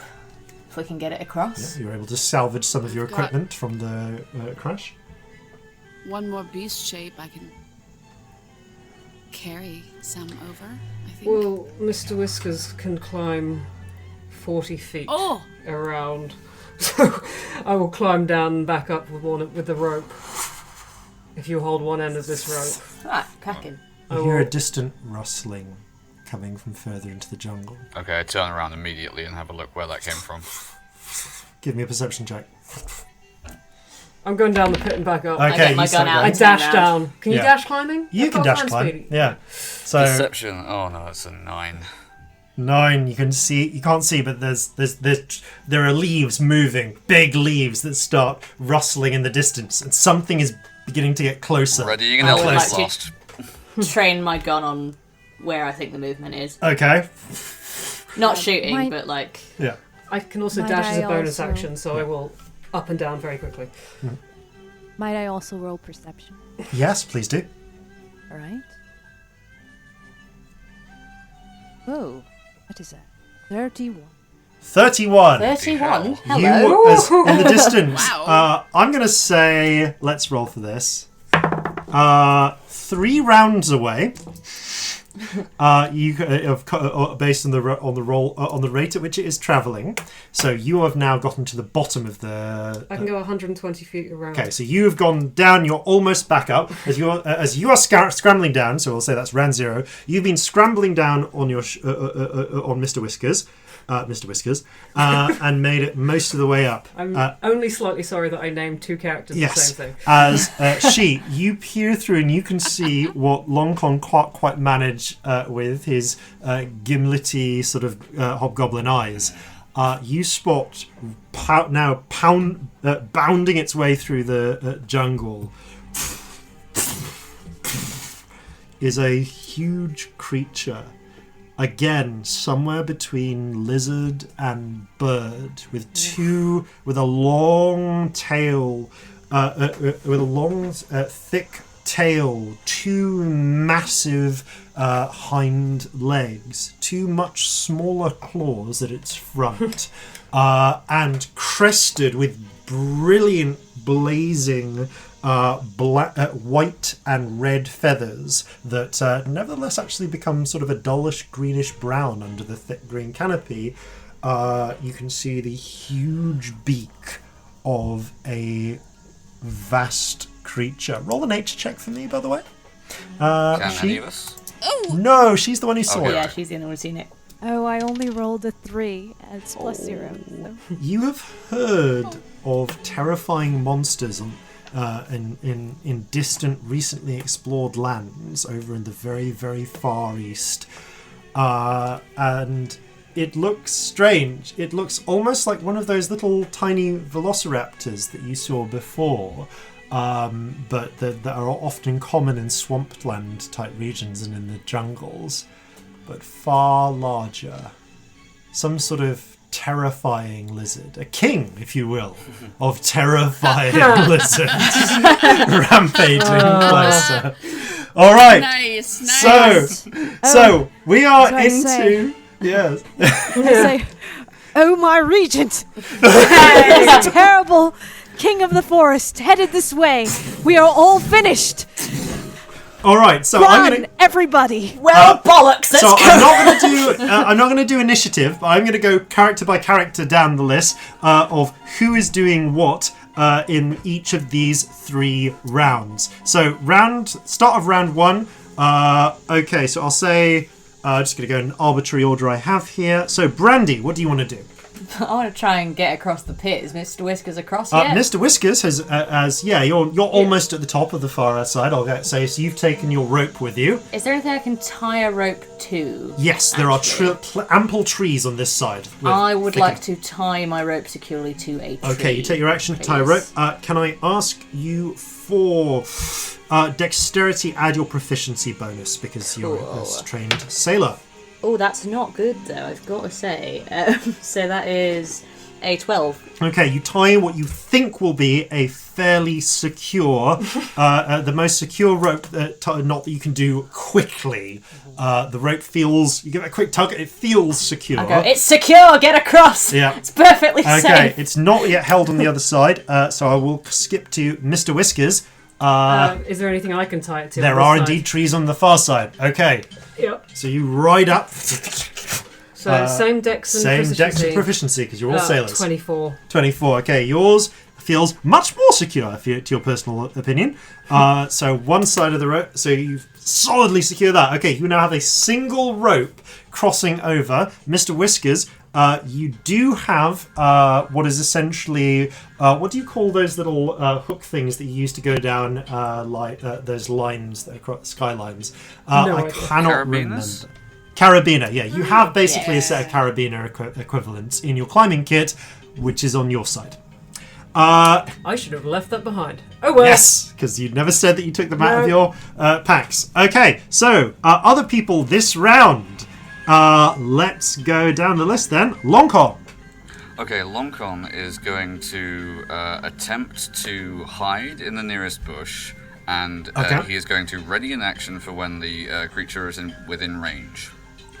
Okay, what range is your 60 feet. attack? Okay, I will say we get within range on round 2. Yep. So you hide. Give me a stealth check. Okay. Come on. You don't get plus 10 on this, I'm too far away. Yep. Okay, that is a... Oh, that's not too bad. That's 11. Okay. You are as hidden as you think you need to be. But depending on what the passive perception of the creature is. All right. Then Favour. Ooh, okay. I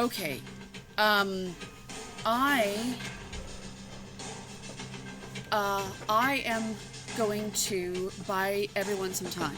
Okay. I am going to look at this creature and say, everyone get across.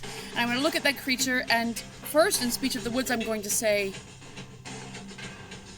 good boy. Good boy. Okay. Good boy. And if it doesn't work, I'm going to do something else. I'm going to say this is an animal handling check, please. Oh god. That's an 18. What do I have? 19, 20, 21. Ooh. With a 21, you If call you make a out dinosaur to it. friend, this is going to be the best thing. Good boy. Good boy. Good boy. Good boy. The creature is still coming towards you, but you notice it tilt its head to the side, and maybe it's starting to slow a little. You don't know. It's not close enough to.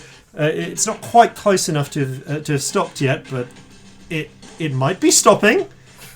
Okay. Let's play a game, okay? Let's play a game. You are so handsome. And I'm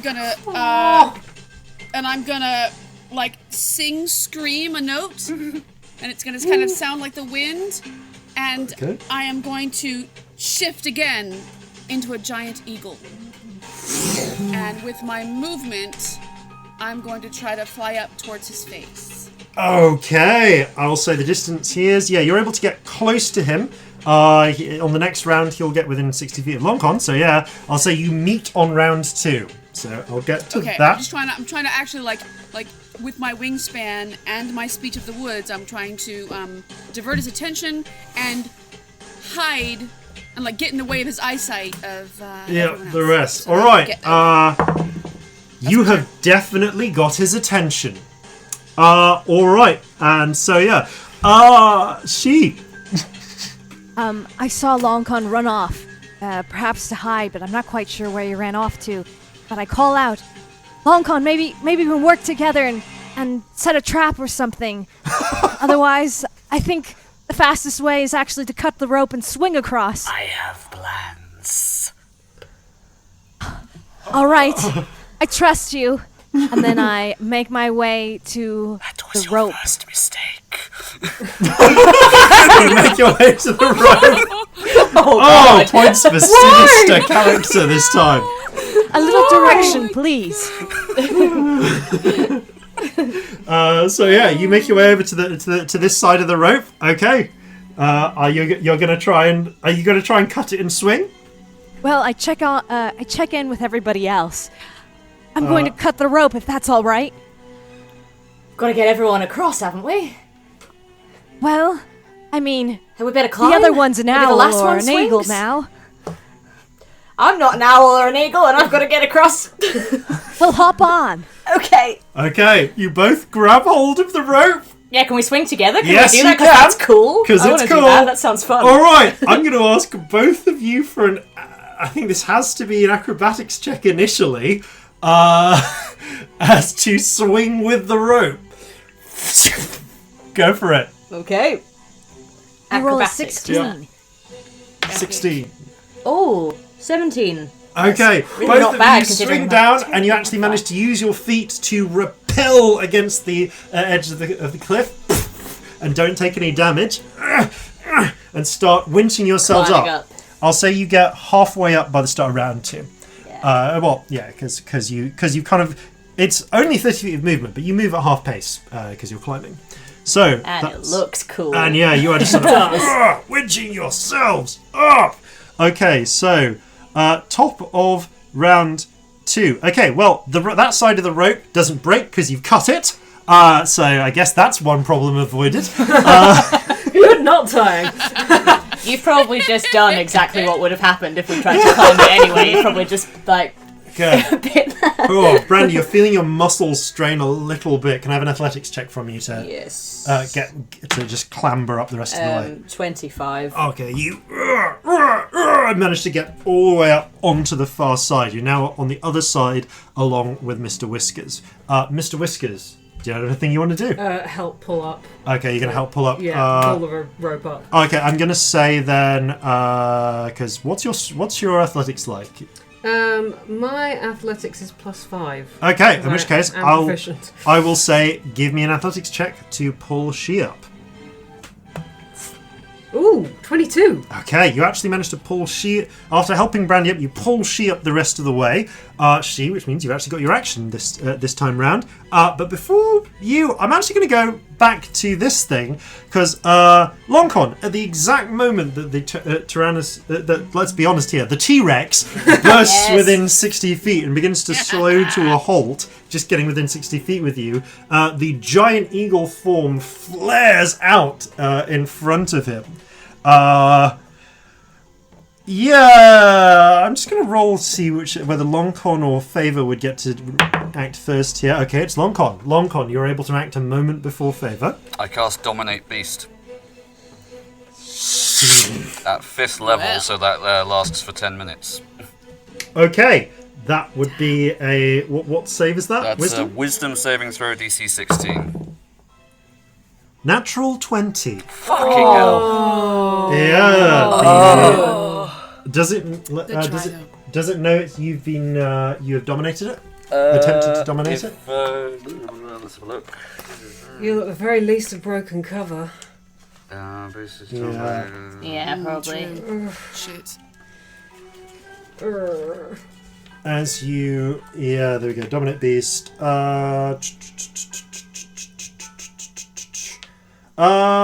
Strictly speaking... Yeah, general charm rules are that it knows unless it states otherwise, I think. Right, So, okay. But I will say, as it lets loose a bellowing in rage at some strange force trying to seize control of its mind. It was listening to you, Favour, but something seems to have disrupted it for a moment. Can I have another animal handling check from you, please? Me? Yes, Favour. Yeah. Got it. 12 plus 7. Yeah, okay. You flap your wings as it peers around, searching. It just manages to regain your attention. I'm sorry, that's not plus 7, it's plus 3. So that's a 15. Still, that's just enough. You managed to keep its attention, and while you're up here, you notice barely a minute away, working their way towards the sounds of the chaos, are what looks like a group of reavers. Just a band of 4 of them fighting their way through the woods. What do you want to do in your turn? Favour. I want to stay in that eagle form and really just I want to kind of appear like and fly back and forth in his face like I'm kind of playing with him. I don't want to intimidate him. I really just want to keep his focus on me. Okay. I'm not going to attack. I just really want to interact with it long enough to make it confused so it can't see the rest of everyone. And so indeed, that they can get away. As you flitter around, just sort of kind of like almost bats at you with its head, like it's hard to tell whether it's like kind of annoyed or playful or confused or what. But you have indeed successfully distracted it from the others. Lonkon, you have I'll say you have movement and so on if you wish, but you kind of use your action to wreathe yourselves in black power, which is kind of just like these waves of energy, which have then faded away to no effect. Okay, so there's still 60 feet between me and it, but now no easy way across the chasm. No. Alright. Did a bit cut the rope and swing on it, didn't Yes. we? You do have your other spell slot if you want to try this again on round 3. The rope is now free. It could be thrown back. Eagle, the rope could be thrown I can back. also carry. Yeah, I can one carry person. folks at the last minute if. Okay, if you're capable of carrying me, and I would know that because presumably I will have seen this before. Yeah. Then sometimes you do scouting work for the ship. Yeah. Then I'm gonna start backing away from it, sort of pushing leaves and branches and stuff in front of me, going towards the chasm. Okay. As you do, so you do this. So like 30 feet back. You can only see so you can see Favour is now playing cat and mouse with the T-Rex, and Lonkon has made his way to the edge of the chasm. Is there anything you want to do on this turn? You don't necessarily have to. Sorry, she. Oh, sorry, go on. This is too. What was the plan? You said you had it all figured out. You sort of scream across. We look totally it's really honest. bottom heavy. Can't you trip it or something? I don't know if that good thing could get up after it's fallen. Does have very little arms, I shout over the chasm. Practically so, you'd think. Yeah, that doesn't look practical to me. Yeah. Can I throw a rope over? You can throw a rope back. I'll say, give me a quick athletics check to hurl it back. Do that. Oh, that's not good. That's a 10. Okay, it gets across, and Lonkon, you get hold of it, and I'll say that as round 3 starts, a handful of angry and sort of mad-looking reavers burst into the clearing. Look over at most of you on the far side of this chasm. Look up at the giant T-Rex, who's been distracted up until now, and then looks down at the morsels of food that just arrived.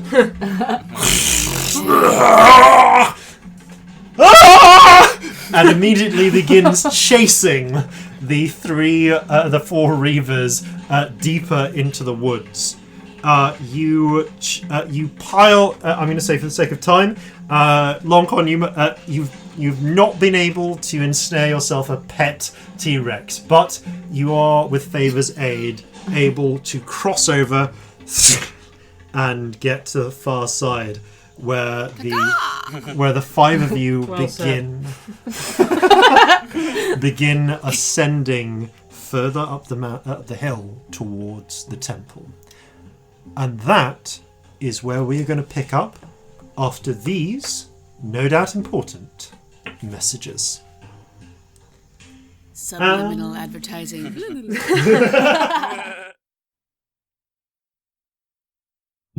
Alright, you maggots. My name is Captain Bloodbeard Brandy. I like drinking, fighting, smearing blood through my beard. But most of all, I like liking, rating, and subscribing to Flintlocks and Fireballs. Leave us a review, or I'll stab you in the face.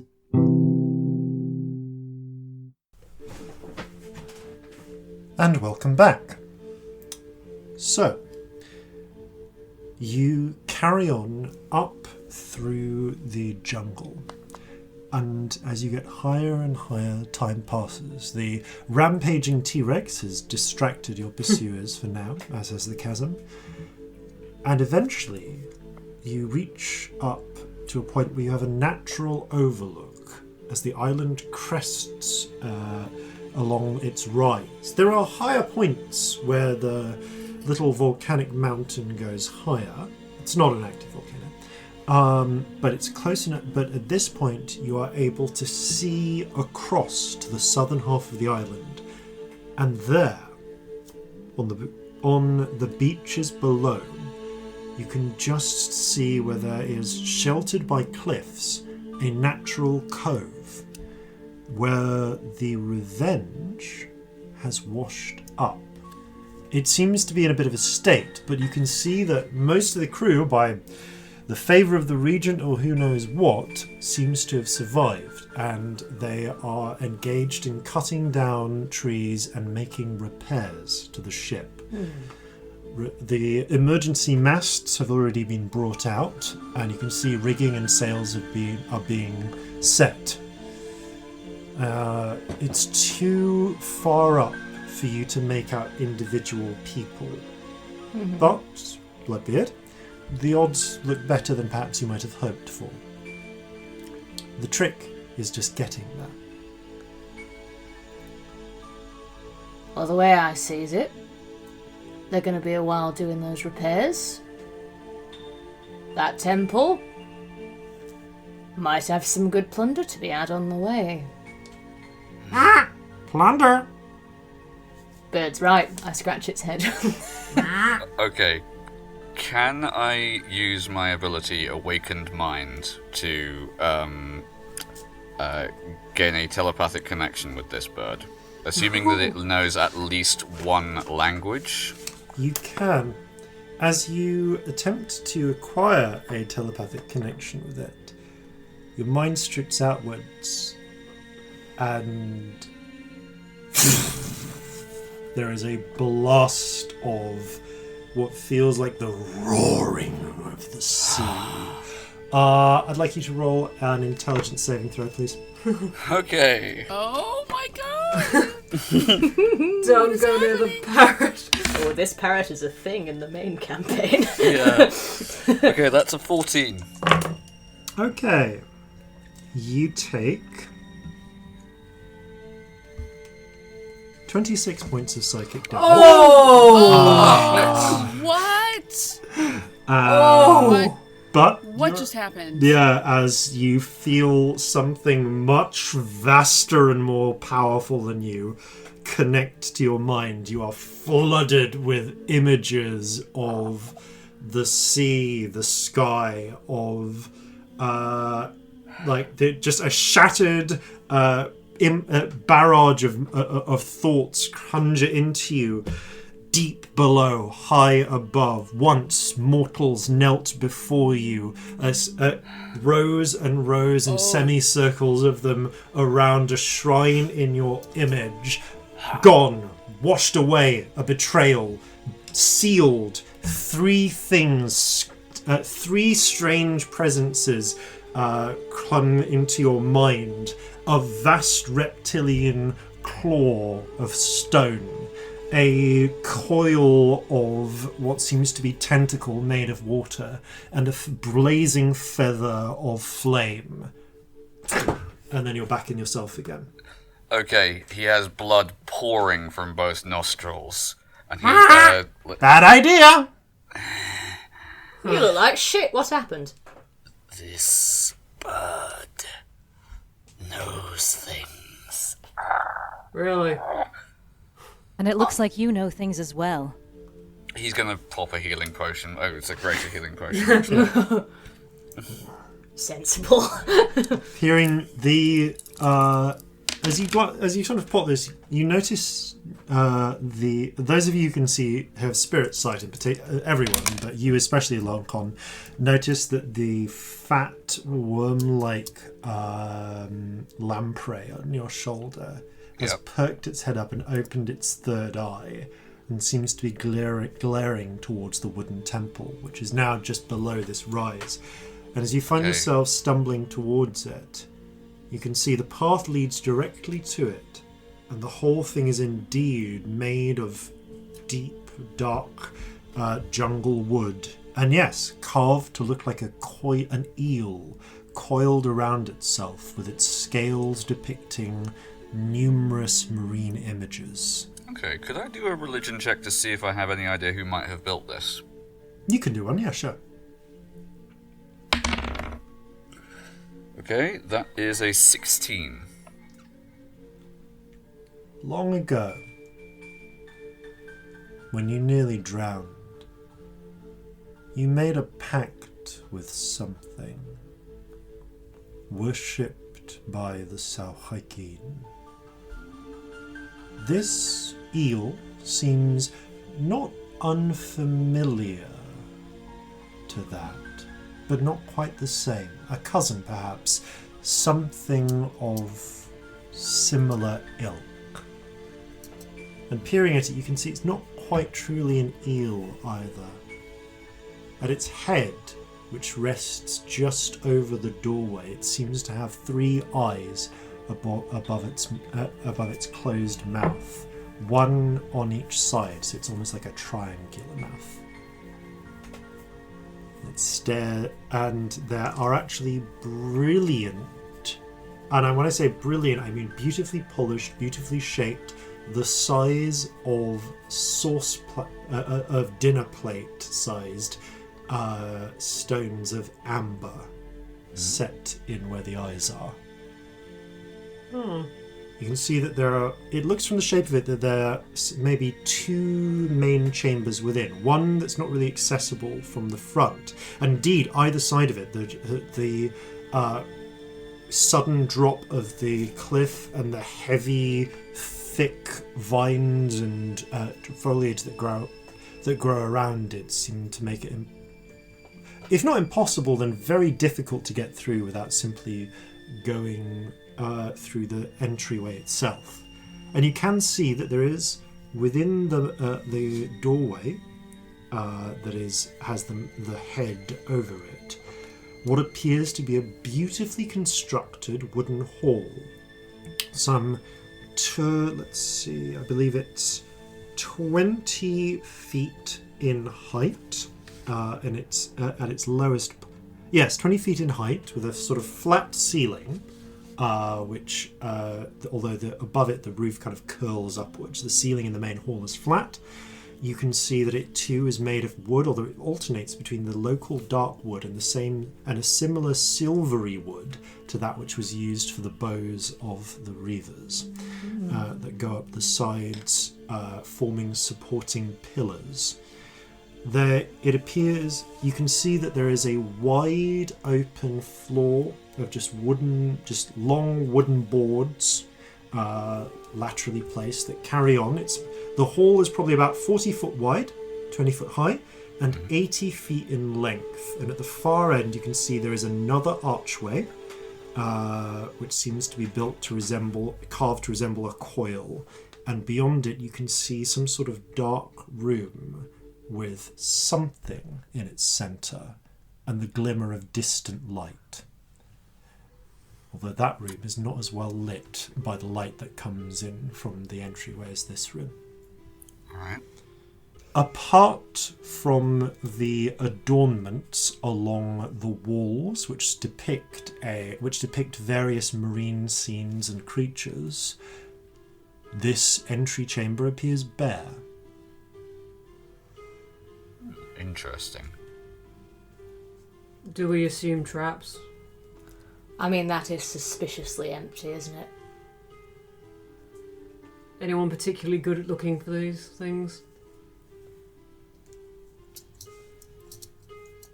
I'm pretty perceptive, but I want that treasure in the middle of that temple. Me too. Right, let's proceed slowly, carefully, looking for traps, I guess. Yeah, one of you lot go Are we first. still go... I go to the back. Cheers. Leading from the rear, great. Is Pass Without a Trace still up? Pass Without a Trace is, I would say, still up. Yeah, it's been more than an hour, so probably not. Oh, probably not. Let me Might just roll a luck check. recast it if it Yeah. did.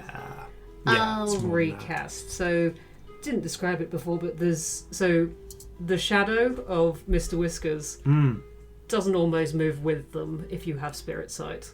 Ooh. And as I cast it, it spreads and just sort of touches everyone within 30 feet, connecting our shadows. And the very rarely nice. seen shadowy spirit that follows Mr. Whiskers extends its power. Spirits come in all shapes and forms. All right. So you feel your shadows all seem to lengthen a little as this happens. So cool. So Proceed stealthily and looking for traps. Yes. So the entryway is quite wide. It's wide. It's, I'll say, 10 foot wide. It's wide enough for two to enter abreast. Who is going through first, and what do you do? Because Brandy's gone to the back. Oh yeah, I'm like, you lot go look for traps. I will Lead the way. I'll go at the front alongside whoever else wants to join, and I will look for traps. As an eagle, I have keen sight. True. It seems. You can. Sounds sensible. Yep, you can. Yeah, because it's been about an hour and a half, so you probably still have that. All right, you can peer through. I will say, in your giant eagle form is too large to fit through the doorway in its entirety, but you can poke your head in and peer around. Oh dang! Yeah, unfortunately, it is a giant eagle. True. Well, actually, no. The giant eagle. It's a giant eagle. It's the size of it. It's large, not huge. It says... Yeah, you could fit through. You can't fly in there. You haven't got the space. You could walk. But you can walk through. Less gracefully. Yes. So I can bird saunter. yeah. Bird Yes. sauntering is the best term for that. Okay. So Funny, awkward, literally pigeon-toed. Slightly bobbing as you go. Yeah. Yeah. she, where do you want to be in this five? I follow the captain, but I'm very careful to not step on any cracks, as I am very superstitious. And Lonkon, where are you in this?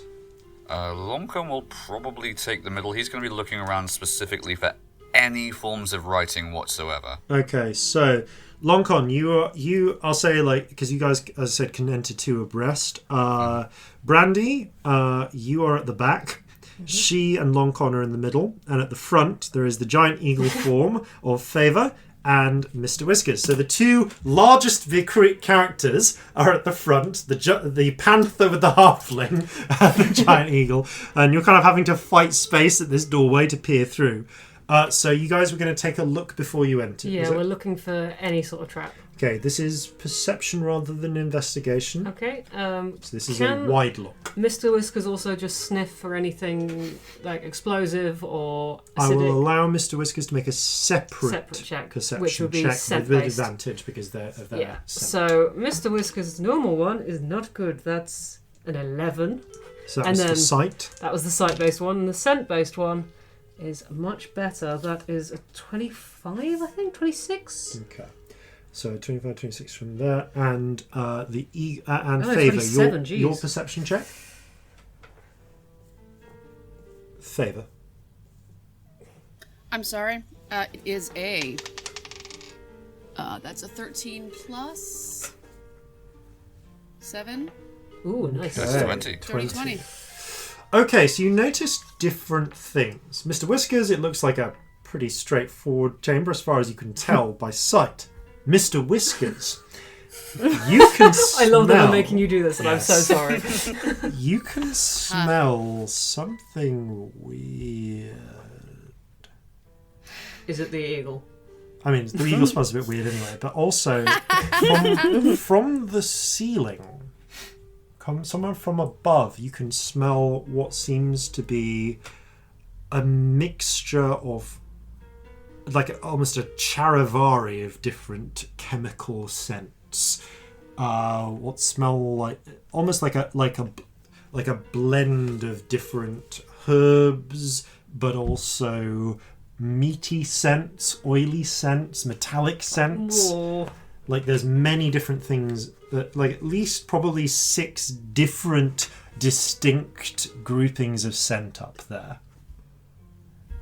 Just leaking very softly through the ceiling. It's not strong enough for the humans. Well, there's only 2 humans in the party, but certainly not strong enough for them to notice by their nose. Favour. Yes. As you Gaga! peer through with your 20 check. So you notice two things.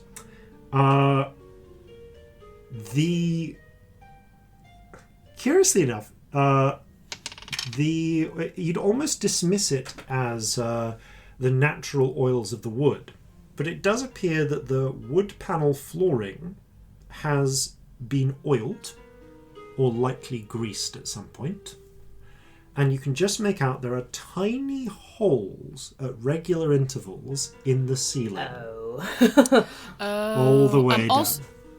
Also, just to say, with that eagle keen sight, with advantage, those perception rolls, that's a 23. 23. In case that gives me anything else.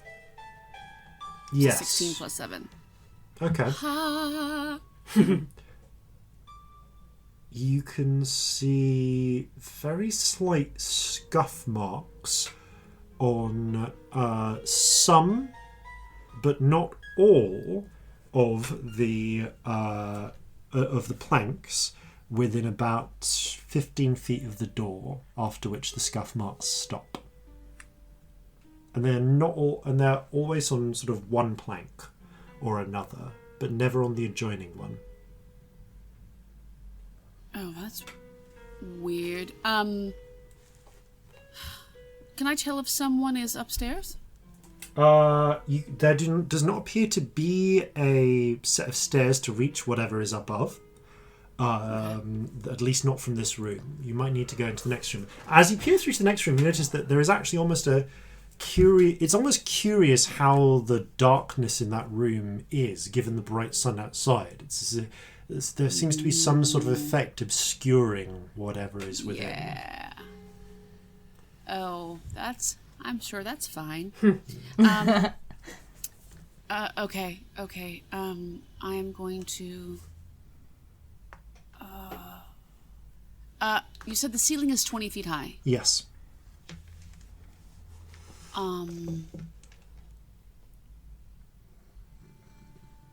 Damn. All right. I did my job.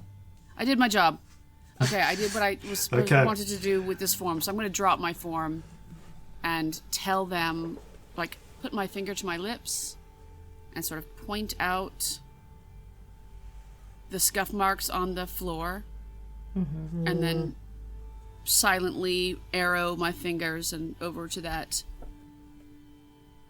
to the darkness, to the darkened. Do you show us the holes in the ceiling as well? Yeah. I'll point out all these things silently and quietly. Okay. Okay, so we want to avoid the holes in the ceiling. The holes are actually fairly spaced out. Like, could we theoretically walk across the room without walking In under theory, any you can of walk them? across the room without moving directly between them. They're probably about 10 feet. There's like a 10-foot gap between each cluster of holes. You notice there's a cluster of about 6 holes at a time, just like in a little circle around each other. Do they match up with the scuff marks on the floor, or are the scuff marks the bits in between? The scuff marks seem to be at almost random positions, all within about 10 to 15 feet of the entryway. Can we see what's in these holes? No, not with the 23. You can't. Is there any rocks about? Yes, there are many rocks about. I'm going to do the D&D thing and throw a rock into the room and see if anything happens. Okay. Sophisticated trap-seeing method. And as you do so, let's go for this. Oh, shit happens. Okay, cool. As a rock hits the ground, it hits the ground. It hits one of the tiles, and you hear, and the clunking sound is much louder than you would think. It follows by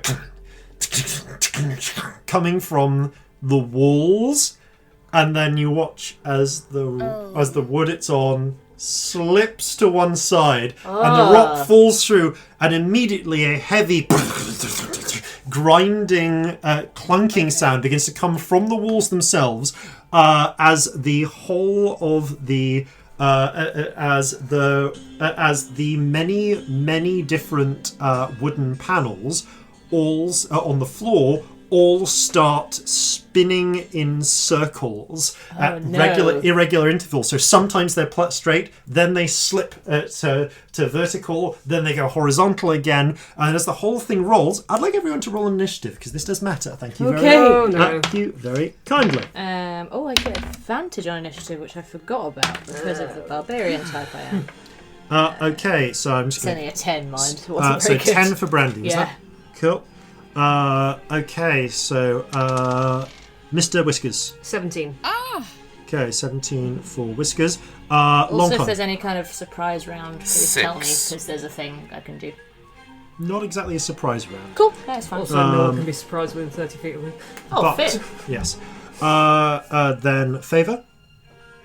Natural 20. Ooh. Okay.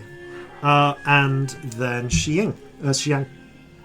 11. 11 for She. You did better than me. Okay. Better than me. Okay, so, right. At the moment, all you see... so, Favour, you go first. The tiles are spinning around at irregular intervals, and you can see, peering beneath them, there is about 5 to 10 foot of... about like 7 foot of space beneath them, where there are sharp bone spikes, which have been driven into the ground for people to fall on if they slip on the tiles. Ingenious. Who comes up with this? A demented mind. At the same time, so Favour, you actually go first because it's not yet initiative cap 20. That's all we see so far, right? That's all you've seen so far.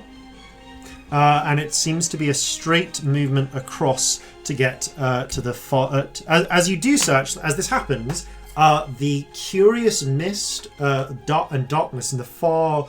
at the far doorway seems to recede slightly, as if providing a path beyond. Looks like it's a straight run across 80 feet of chamber to get to that, if you were so inclined to do so. I will say, if you want to cross the wood flooring, you're going to need to make dex saves to avoid slipping, and you can take those saves with advantage if you go at half speed. Okay. Okay. I am going to use my druidic influence, and I'm going to cast Spirit Totem. Okay. Nice. Let me see which one I'm going to cast. I'm going to again kind of roll my fingers in the air, and they're going to glow blue a little bit, like a light blue, and then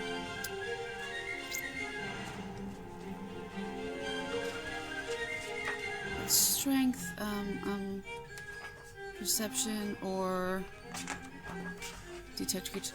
I'm going to. It's going to be a very large.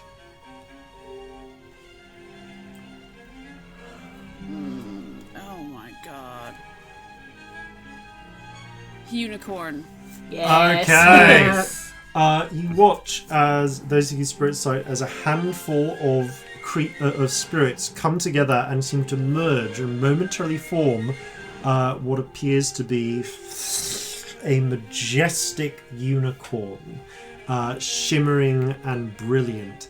Okay, so you and your allies gain advantage on all ability checks made to detect creatures in the spirit's area. In addition, if you cast a spell using a spell slot that restores hit points to any creature inside or outside the aura, each hit creature of your choice in the aura also regains hit points equal to your druid level. So that a nice juicy 9 along with the healing spell. So that's pretty good. It does a nice 30-foot radius, so you can cover basically most of the room. All right. 9. Yes. Okay, so that's your action. Do you want to move? Take bonus action? I would like to. I would like to move. Half speed. Okay, you move at half speed ahead. So you've got speed at I think 30.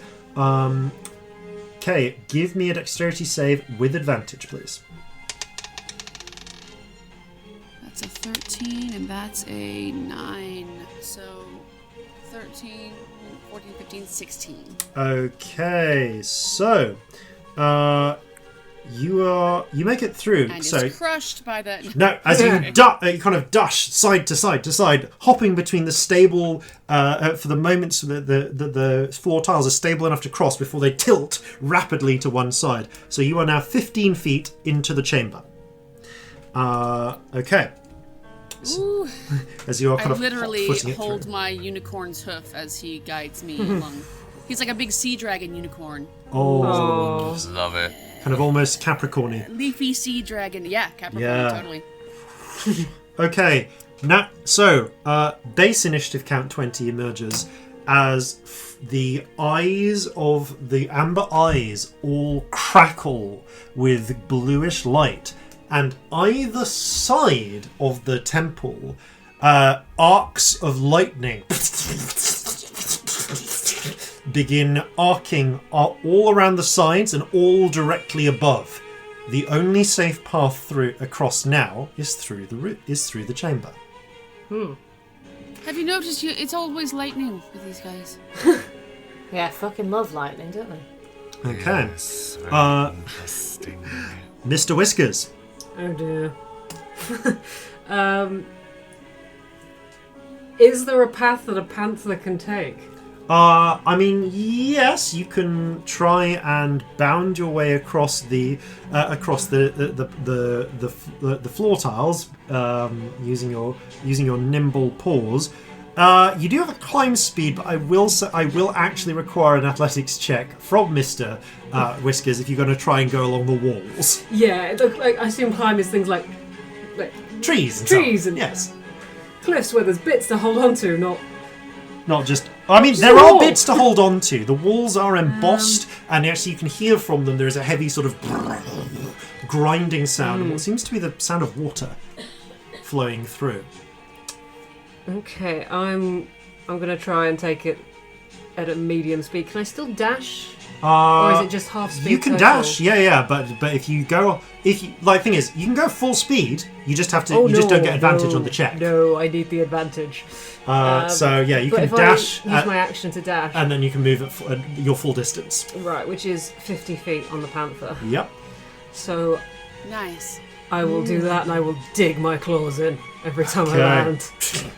Give me that dex save then. Which isn't great on a panther, because the panther's not proficient in anything. 11. 11. On this round, that's enough. As you manage to make it 50 feet into the chamber. So 1, 2, 3, 4, 5. You're now 30 feet from the far doorway. But you notice as things continue, the tiles are beginning to speed up in spinning. As each round progresses, that save will get harder. Okay. Can I drink a potion? You can, yes. It's bonus action to drink potions is a house rule, by the way, here on this one. I will drink a potion of heroism. Okay. Oh, wow. Because this is terrifying. As you knock back a fizzy golden sort of liquid, you feel the fizz and the light enter you, and it's that very much Felix Felicis kind of feeling of, okay, I feel like things are going to go in my favour. Everything's fine. Everything's fine. Everything's fine. Everything's on fire around you. This is fine. So 10 temporary hit points, and I'm under the effect of the bless spell for an hour. Cool. Nice. All right. She. Yes, I'm ready. I'm going to go at half speed because I need that advantage. Oh, yeah. And that was very good. I am at 24. Okay, yeah, you nimbly hop dexterous. one to another. So that's half your movement to get that far. You use your movement to get 15 feet. Are you going to dash or do anything else this turn? I am just surveying all the changes, noticing how everything is speeding up. Roll me an Look at everybody intelligence else. check. All right. Oh, I did not catch that. All right. Shiza. 8. Oh. 8. Wait, you said intelligence? Yeah. Yeah. No. I don't have any modifiers. You don't have any modifiers. You try and study it as you're going. It's not. You know that there is these are repeating in a pattern. You could work it out, but you can't get it just in this quick glance. So not on this round, but yes, a character can use an action to try and work out what the pattern of the slipping and sliding floor tiles is. Well considered. Everybody, there's something going on here. Take a look at the floor. Okay. So that is your turn, unless you want to use a bonus action for anything.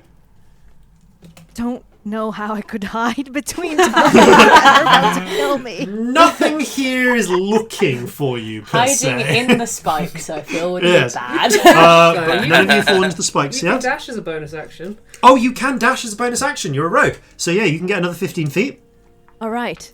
Okay. Could it be like a cool front flip kind of? Yeah, sorry. Yes. Roll me an acrobatics check for style. All right. Nice. 14. Okay, you do a little bit of a roll. You almost fall on one, but you manage to catch, as you kind of cartwheel over, you catch a stable plank with your hand and vault over it onto another one. So you're 30 feet in. Okay, Captain Brandy, because you were at the back, you actually are a bit of a delay, so you start sort of 5 feet away from the entranceway. So what would you like to do? I'm going to hear what Ching Shu said. Go through and go, okay, patterns, and I'm going to try and figure out what is going on. Okay, roll an intelligence check. It's not going to happen because I'm not an intelligent pirate, but we're going to do it anyway. That's a 3. This is not your wheelhouse. It's like, you could probably jump across this, but you don't think you can figure out the pattern. You see Brandy just stare at it blankly and go, well, Regent knows what that pattern could be, and just starts flinging himself across the... Okay, so thing. are you going half speed for the bonus to dodging, or actually, wait, you have danger sense. I do have danger sense. You so I get have advantage on this dex saves. save, even if you're running at full. I'm going to run at full pelt. speed because Yeah. you're Captain Motherfucking Brandy. Because barbarian shit. Yep, barbarian shit. So assuming you don't fall, you'll get 35 feet in. Oh, that's really 14's bad not though. No, because they started 5 foot back. That dex save is a whole 9. A whole 9. With You make advantage, it by a the good way. 35 feet Wow. in. When you hit one of your foot hits the thing just as it's slipping. So actually, you don't get 35 feet in because you lose half your movement by To slipping. falling, yeah. To falling, and so you actually get 5. So I'll say you get 20 feet in broadly because that. Just hear the shout of fucking patterns from a pit. And your leg goes straight down into a bone spike. You take 12 points of piercing damage before you manage to pull yourself back out. You're back on the surface, but it consumed half your speed to get there. So you're only 20 this feet. character, I'm still so fine. I've taken so much damage and I'm fine. Yeah. It's amazing. Okay. At initiative count 10, failing ties, the other traps activate. Oh, no. As from the ceiling, Shit. you hear a sound. Let's see which one you get. Maybe we should have. And a yellowish green spray coats the room. Sounds horrible. And gets into your eyes. Everyone needs to make a wisdom save as you feel your adrenaline rise. Right. Oh shit. Ooh. That's a 7 from Brandy. It's a 10 from Mr. Whiskers and a wisdom. Oh, a 17 from Mr. Whiskers. Okay, which one was 26 from Lonkon? Which one was the cat? The cat was 17. Cool, thank you. And she? 11. Okay, and Favour. 6. Oh no! Okay, so everyone except Lonkon and the cat, Mr. Whiskers, you feel your heartbeat suddenly as you become frightened. Oh, I've got advantage on against being frightened. True. Actually, if you have advantage against being frightened, you can roll again. I now get a D4 to things, so that becomes wisdom. That's a 16. That is enough there, and Cool. is that you kind of shake your head and manage to get rid of it. You don't have. No, just checking whether that's a different barbarian ability that gives you that benefit. So never mind. Okay, so neither Mr. Whiskers. So she, Brandy, and Favour. You all become frightened for potentially the next minute, although you get to repeat the save at the end of your of your turn. While frightened, oh god, you must use the dash action to attempt to escape the chamber by whatever the nearest route to you is, which in this case is the way back out that you came, because you're not at the front side of the chamber. Irritating. But you, unless the ability is lifted from you, or you manage to make, or if you make your save the next turn. Mm-hmm. Okay, that is that effect from the sprayers. Lonkon. Right. Having seen the truths beyond the infinite, he is entirely unfazed by this. His expression just doesn't change. Yeah, he's like, nothing. Just totally blank expression. Looking at how the traps in the floor are going, if he were to time it correctly, could he dash across the majority of the floor? I mean, you can take the dash action and try and get across without, and just try and get straight across. And do your dex save as it is. That's entirely fair. It's just whether, but it takes an action if you want to try and work out the pattern so that you can tell it to everyone. All right, I'm going to take the action to try and work out the pattern. Roll me an intelligence check, please. Okay. Come on. Oop, off the table. That's 13. That's enough. You study it for a few seconds. It's like, okay, on, off, off, off, on, off, off, off, off. You kind of shout it out to the others. Everyone may now cross at full speed using the with advantage on the dex save, because you now know the pattern to the sudden shifting. And you may use your action to cross at full speed, Lonkon, with advantage. Shall do so. Right. So less advantage on the dex. Yeah. Right. Okay, that is a 13. Okay, that is enough this round. So, what's your speed? You're a hobgoblin. You've got 30. Speed is 30. Okay, you get 30 feet in, Lonkon. It's all to do with zeros and ones. Zeros and ones. So Parrot's still here. Parrot's still on your shoulder, Brandy. Yeah, I can do math. Yep. Alright, So now it gets wisdom through. top of the round. I'm afraid you are forced to use your action to dash to get back. So you still got your movement if you want to try and get forward again, but I am going to require you to take that dex save with advantage, please, to avoid falling into a trap on your way out. Is that me? Yes, Favour. Favour? Oh, did you say advantage? Yep. Good, because that first one was an 8 again. That's 16.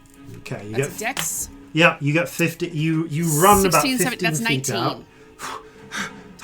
Yeah, no, you're fine. I will say you can use your movement to try and get back in. You still have your bonus action, and then after you've taken your actions, roll me a wisdom save, please. Okay, so bonus action. I'm going to. We're all still pretty banged up, right? Yep. So I'm going to cast that healing spirit again. Okay. I'm going to center it on me. All right. Does it follow you? I can move it with another bonus action. Cool. You know what? There's nothing in the rules that says it doesn't. There's nothing in the rules that say it does. There's either, nothing. so that's If your there's nothing in the call. rule that says it does, then it's stationary. Okay, that's okay. Cool. All So right. 1d6 plus 9. Is it really just 1? No.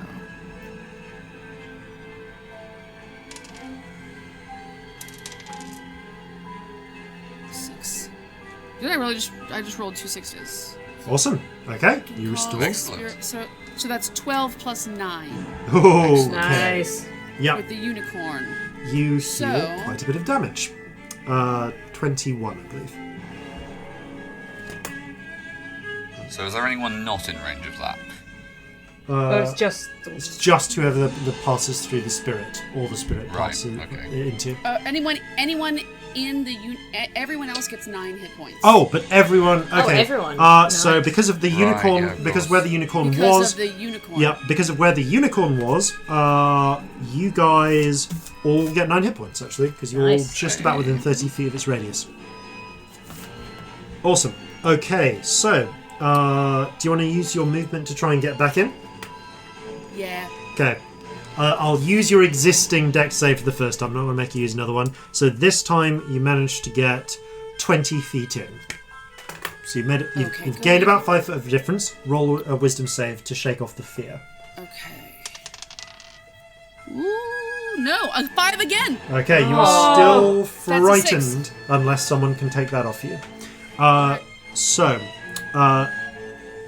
17, it's Mr. Whiskers.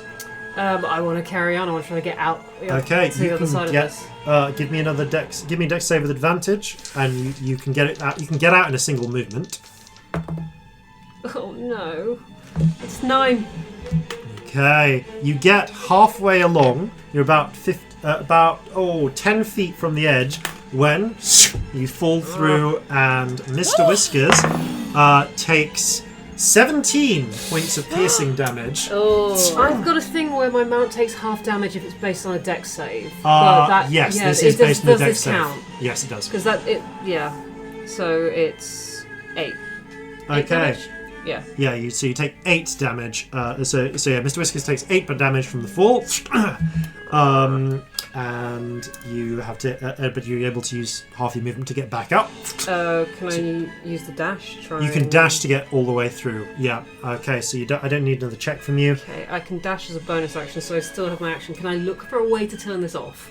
Yes. Give me at your choice either an intelligence check or a perception. Perception, please.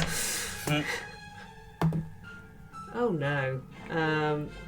That's a 9. All you can hear.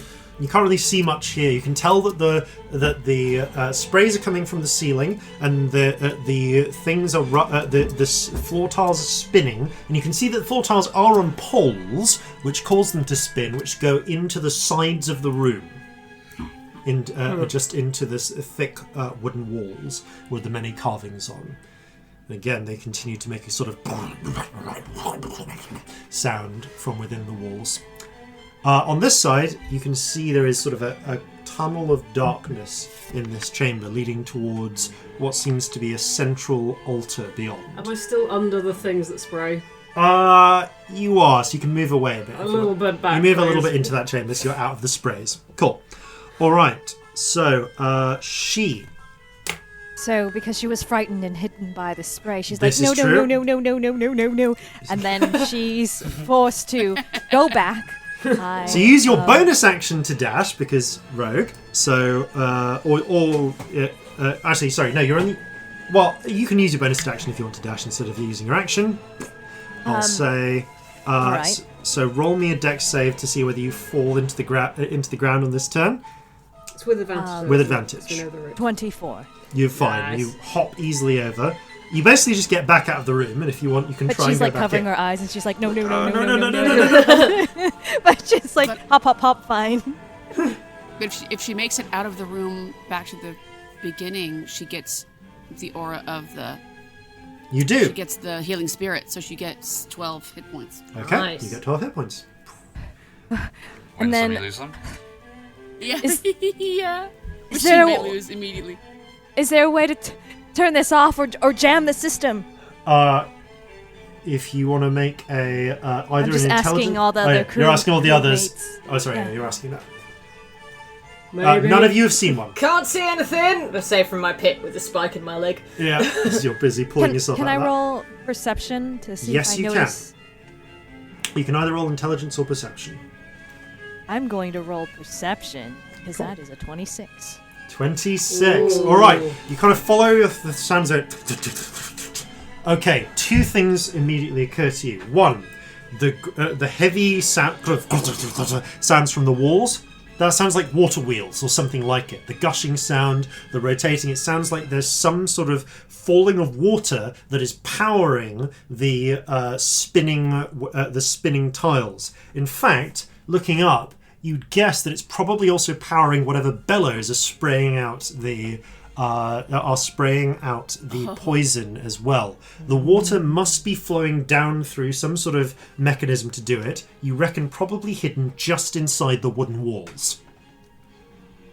All right.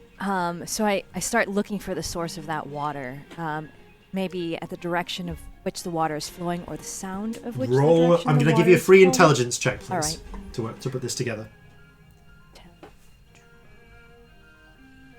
Right.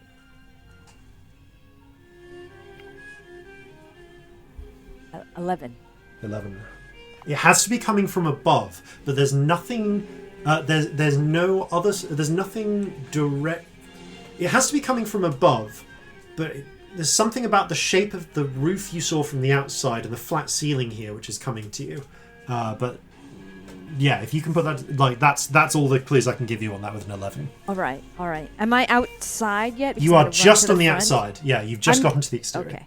I'm going to stay there. Okay, because you can use you've used your action, you could still use your movement to get 30 feet back in if you wanted. Or you can stay there if you prefer. Everybody, I think I'm going to check from the outside. Alright, you're checking from the outside. Yeah, you can see that there is definitely something that would be, I'll say uses up your movement to kind of look around. There's definitely missing space between the curved roof of this building and the flat ceiling above. Great. Probably space for quite a lot of something. Can you roll me a wisdom save to see if you throw off your fear, please? Right. Oh, no. 6. Oh 6. dear. Oh, you're still bricking it. Okay, that is your I turn. hate this place. Brandy, you also You are not alone. run straight back out. Oh, yeah. Use your action to dash. Roll, and then you still 12 have... hit points. Yep, 12 hit points. Bing! And you have because you passed through the spirit, and you can move, and you still have your movement and bonus action, including, I guess, if you wish, running straight back in. She said quite a lot of that out loud, actually, didn't Yes. she? So I have heard some of these Yeah, workings. you've heard roughly what her inferences are.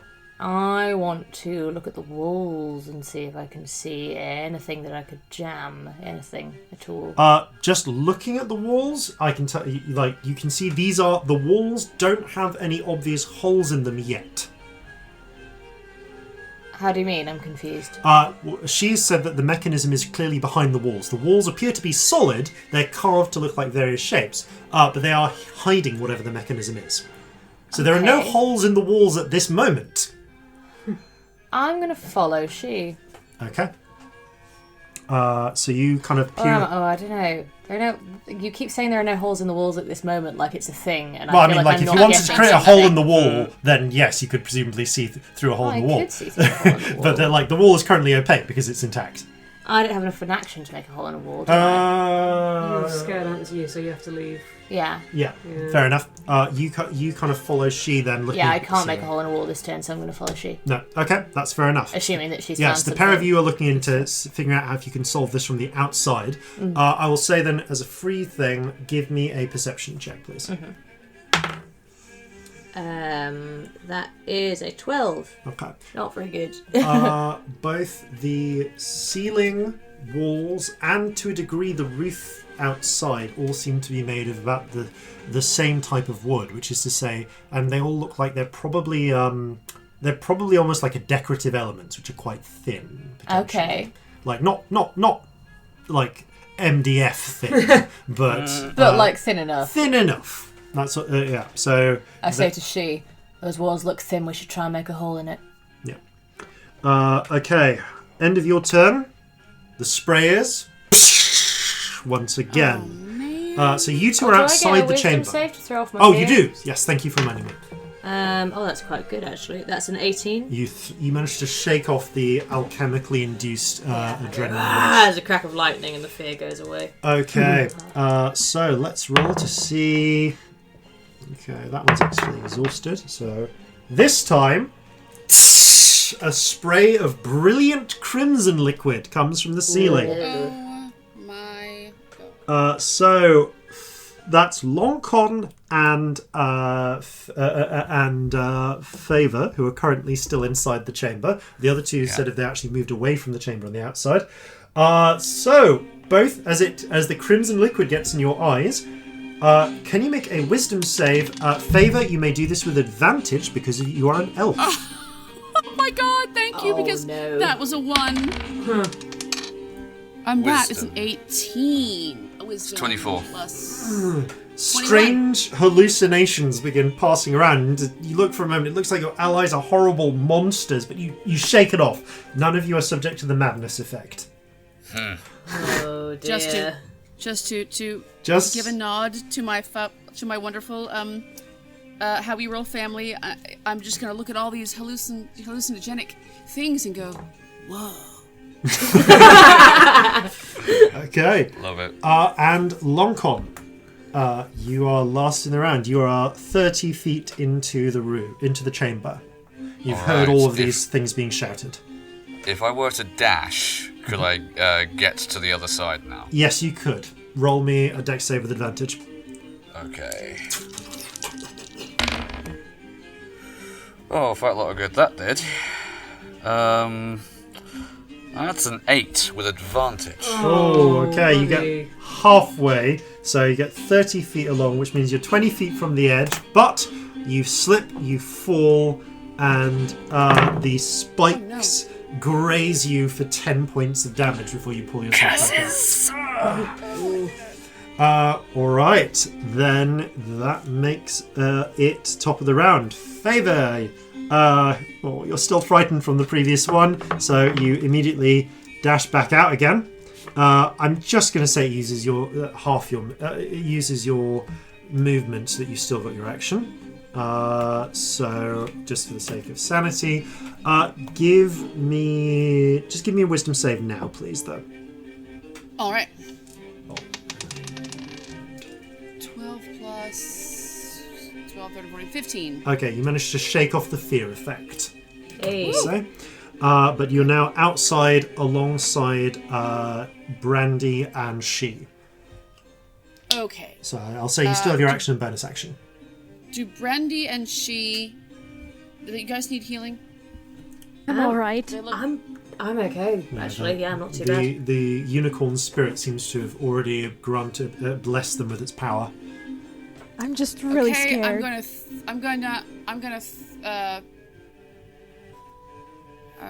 is it called?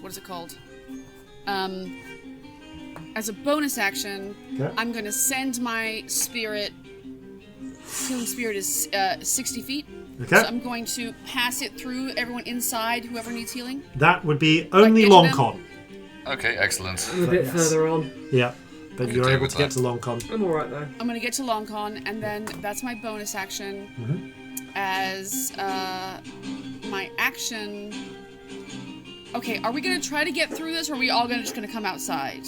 One person is already on the far side. Well, two if we count Mr. Whiskers. Another is nearly there. Yeah, Lonkon is 20 feet from the far side. Is it worth our while to go inside and try to get through this? I mean, this... Or are we all just going to come back outside and... I was just and going to say- smash a wall and try and jam the mechanism. Right, but Favour, look. And I point at the empty space that I've noticed. 'cause I'm So now you notice that outside. there's obviously... It's not an empty space, but you can tell me that see. there's obviously... The roof is covering either a hidden chamber or something directly above this one. Because you can tell from the architecture. Which is probably where the water is. Probably, yes. Ooh, break the ceiling. Alright, so think that's where the maybe- water is, so we've got to stop it, right? Yeah, maybe we could head up there. Yeah, that seems sensible. Okay. Alright, so... Yeah, I'm not going to do... Can I... Do I see any of these mechanisms yet? You can't see them, but they've been pointed out whereabouts they are. You can hear that the mechanisms are either side of the walls of the long chamber, and you are aware that they're guessing that the water is in the ceiling, directly above the ceiling, that is powering the mechanisms. So, like, you have a mental image of where they are, but they're currently obscured by wood. Okay, I'm just gonna load my crossbow and hold my action until I see a mechanism I can shoot at. Okay, That's you're my ready until you get an opportunity. All right, so you're holding that, Mr. Whiskers. Okay, have I heard the conversation Yeah, about the water being they've been above? pretty loud about Okay. it. I'm going to try and shoot a hole in the ceiling. Okay, it's the ceiling. I'm going to ask you to roll an attack roll just to overcome the damage resistance of the wood. Lots. Where are we? 16, I think? Yeah, that's enough to break through the wood. Roll damage for me, and what type of weapon are you I'm using? using my longbow because I don't have guns. Cool, thank you. So I'm trying to put a hole. It's not going to be a big hole, but that is 8 damage. Okay, you managed to put a hole in the ceiling. So as you do so, I have a second attack if it yeah, needs you more do. damage. Okay, you break a hole in the ceiling. A little bit of brightly coloured liquid pours out from a hidden, canister of sorts. But you can just see that you've cracked a bit into it.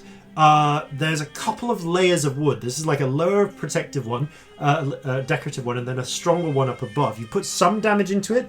If you could hit the same point maybe a couple more times, you might be able to break through whatever it is. I will shoot again then. Okay, so that's 8 damage so far. Roll again. 16 plus... Yeah, that's 25. Okay, that's enough to hit exactly the same point, which is what I wanted to know, and roll damage. Another 8. Another 8.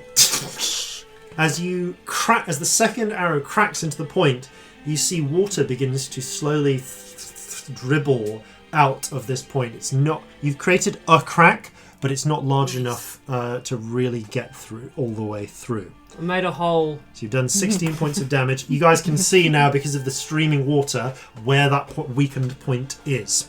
Okay, Shih. Yes. Well, I'm heading up to that empty space. So the empty... roof. Okay, so you want to try and get to the roof and damage it from there. Okay, Yes. does it involve going through the thing? So, do you want to go from... Yes, you're climbing around the outside. Give me a quick athletics check. All right, athletics. 11 again. Okay.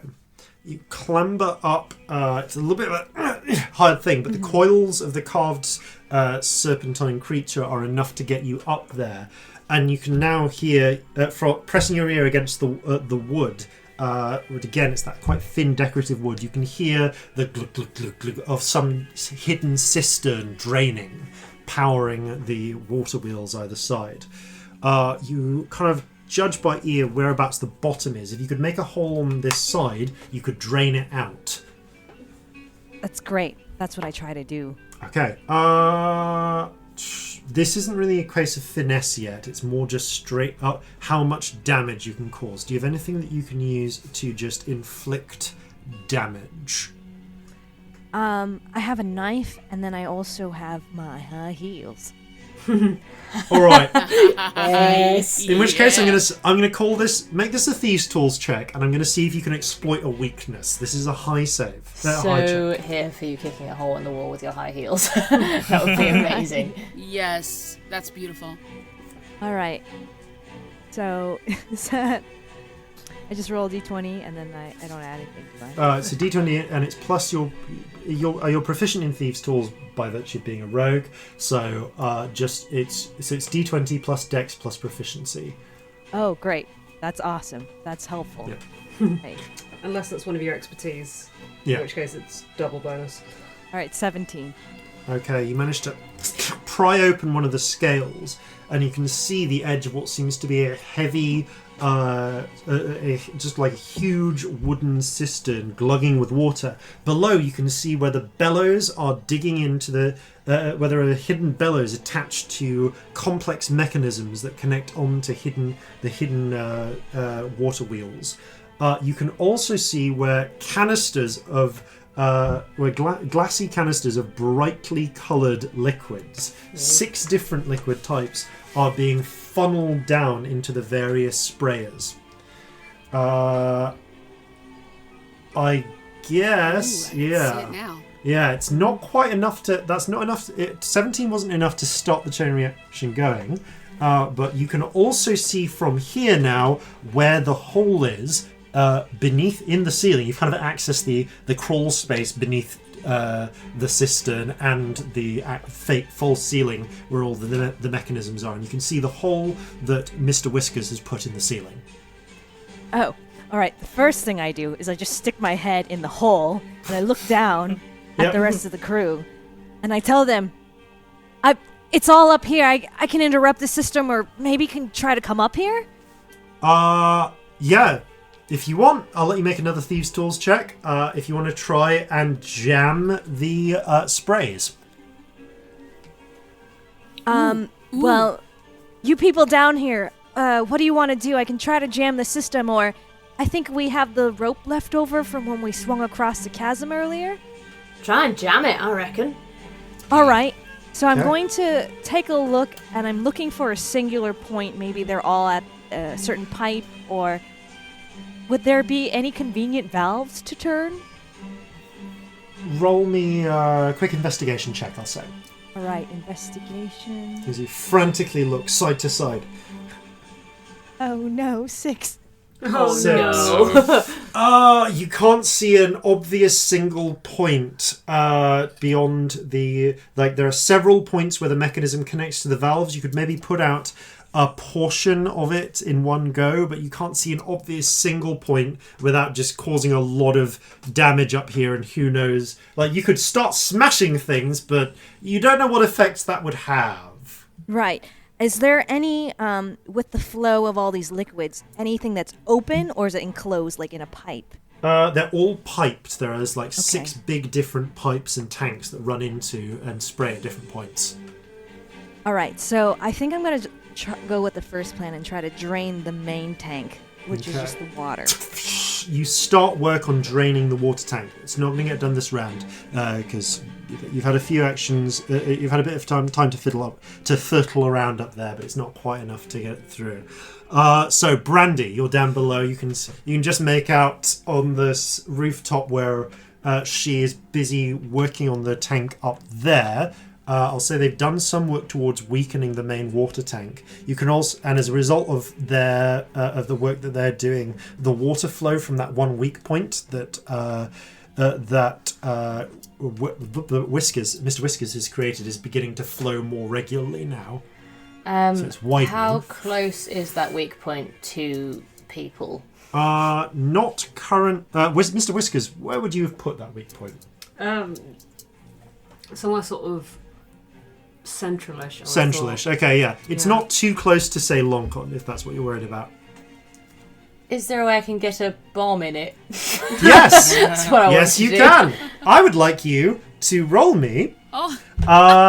Just roll me an attack roll. It's a deck, so it's a throwing attack. So because you can use strength for your throwing. Yes. So give me strength plus proficiency plus d20 to try and hit on target. That's a 22. No more. Sorry, that's wrong. That's a 24.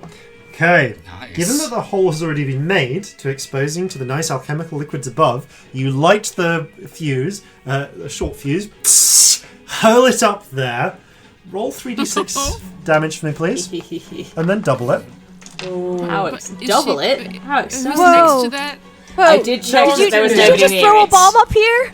Yeah, you're not right Yeah, next to it. I did check no one was near it before I did it. You're not right next to it. So that is 11. Okay. So, is that including the doubling? No, 22. It's 22. Doubling, Okay. sorry. As the bomb goes off, a lot of alchemical liquids are based in very explosive very I am incendiary a explosive simple substrates. barbarian. And so yeah. there is a moment where, although you are not next to the point, to the hole that has been created by Mr. Whiskers, you are still accessing that crawl space from the edge. And so you have a beautiful moment of the point where the explosion captures it manages to immolate the alchemical fluids and expands into a full-on fireball. Oh, this was a bad idea. Going all the way through, all the way down. Did I just end the one shot? I'm sorry. So, let's see. So, Lonkon, you're the ones next to it. Lonkon and She, both roll me a dexterity saving throw, please. Okay. 21. Alright. That's 12. Okay, so 12 and 21. Right, so She, you have evasion. So you hurl yourself off the roof and hit the ground and roll and take none of the damage. Amazing, I imagine. Lonkon. Swan dive! Michael Bay slow-mo explosion. Yes, that is what I'm picturing. It's glorious. 7, 21, This is going to be in the trailer. Yeah. 3, 33. Oh no. Oh, that was a lot of dice. So now he's laughing. How dead am I? That's a good question. How many hit points do you have? 38. It's not double that, Wow. Good. but it is more than 38. As the ensuing flames blast apart the ceiling, blasting apart that, knocking Lonkon down mercifully just between the spikes, and also taking out the interstitial ceiling that was holding up the cistern, as then a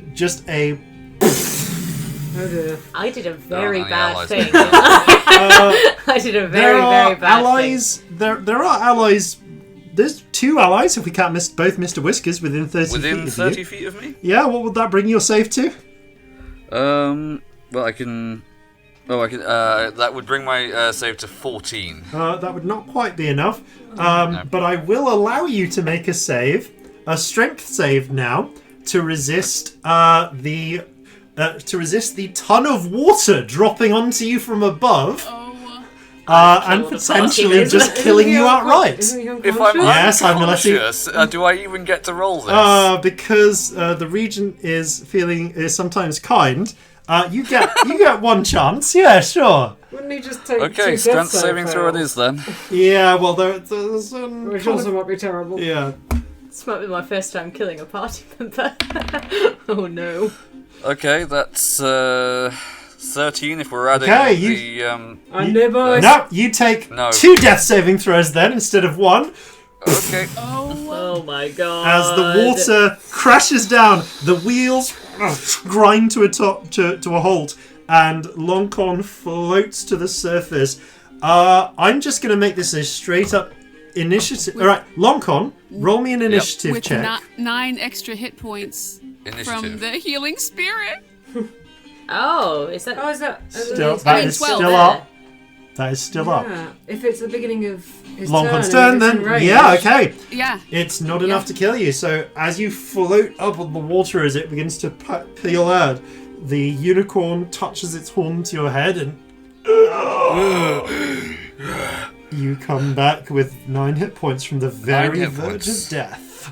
Okay. That was very close to my first time killing a party member, gang. As the water drains away, friendly fire. You are the floor tiles grind to a halt. The spray is destroyed. This temple devastated, and you pick your way through. The shadows in the last chamber draw to the edges. As I walk past Lonkon, I go, "You look like shit," and I give him a healing potion. I take it and down it immediately. And you fight, and the 5 of you, 6 if you include Mr Whiskers, make it into one last chamber, circular, carved, but lined entirely in the strange silvery wood. This time, that was used just for support columns in the previous chamber. You can see there is a circular pool of murky water that encircles the entire room. Beyond, you can see just over that pool, the far entrance, there is a doorway which the shadows pass away from, and you can see there's a clear route now down towards that hidden cove beyond. But in the very center of the chamber, there is an altar carved of silvery wood in the shape of a the same coiled, 3-eyed, eel-like creature. And resting on the top, in its slightly opened mouth, which you notice splits into 3 parts, there is a small blue gemstone, spherical, made of what seems to be the material hawk's eye, which is cut in such a way that it looks like there is a single dark stripe running down the middle, like an eye staring at you. All of the spirits in the room just stare fixedly at it. Bet that's worth a pretty penny. Am I able to pull myself in there at this point? Oh yeah, you all kind of made your way in. You'll regret it. I'm gonna. Can I figure out what this is? In fact, I'm gonna cast Identify as a ritual. That takes 11 minutes. Ah, okay, fine. I'm gonna walk up to it. I'm gonna take the healing spirit and kind of dance it around everyone. Yeah, everyone gets 12 hit points. I'll say, brilliant. as you're just the sake of this, as you make your way up, Brandy, you see the eye in front of you. For what could it be but an eye? It seems to stare into your soul. You can feel this close, a power to it, a call. I'm a pirate, I grab it. As you pick it up, you feel a surge of power run up your arm and straight into your brain. as suddenly, far above, through a clear sky, Oh God. thunder rolls. Your mind expands as suddenly your thoughts become clearer. You feel yourself connecting almost as if to something far greater than yourself. And as you, amongst the many other effects, your intelligence is now 19. And as you look around, there is a rumbling from all around you. We need to go. You Agreed. Okay, I'm going to do one round of this then as you try to escape, because as you prepare to run through that one chamber, uncoiling out of the circular pool of water that surrounds the entire of the altar chamber is a vast beast. 6 feet in girth, perhaps 100 more in length, that combines the worst parts of lamprey and eel. 3 gimlet eyes peer out from the sides of its triangular head, and as it rears back and lets out a horrible screech, its face splits into 3 jaws that peel away from the center, rigged with row upon row of knife-like teeth.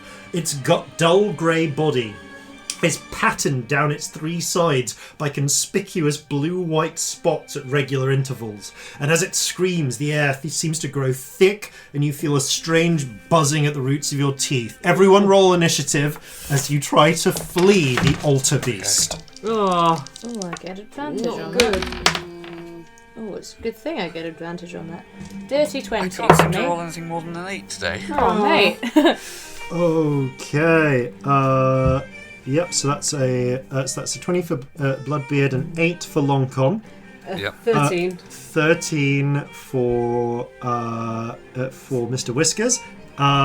Okay. 12 for Favour. 12. 11 again. Oh. 11. Okay. So, yeah, I'll say it's a straight. Basically, it's 40 feet to the exit. Which was going to require jumping over the creature's body to get there. Did I say 40? Yeah, 40 feet to the exit, requiring jumping over the creature's body. 40. All right, Bloodbeard, you go first. I run. Yeah. Yeah, Okay. I fucking run. I try just and get give out. me an athletics or acrobatics check to get past it, because it is in the way. to a Athletics, degree. please. That's 24. Okay, you leap over it, and as you do so, lightning actually crackles out of the blue spots and strikes you. I'm resistant to lightning. You are resistant to lightning. That is a good thing, because you only take half of that 13 points of damage, which goes down to 6. And Cool. you leap over it and flee into the down the path.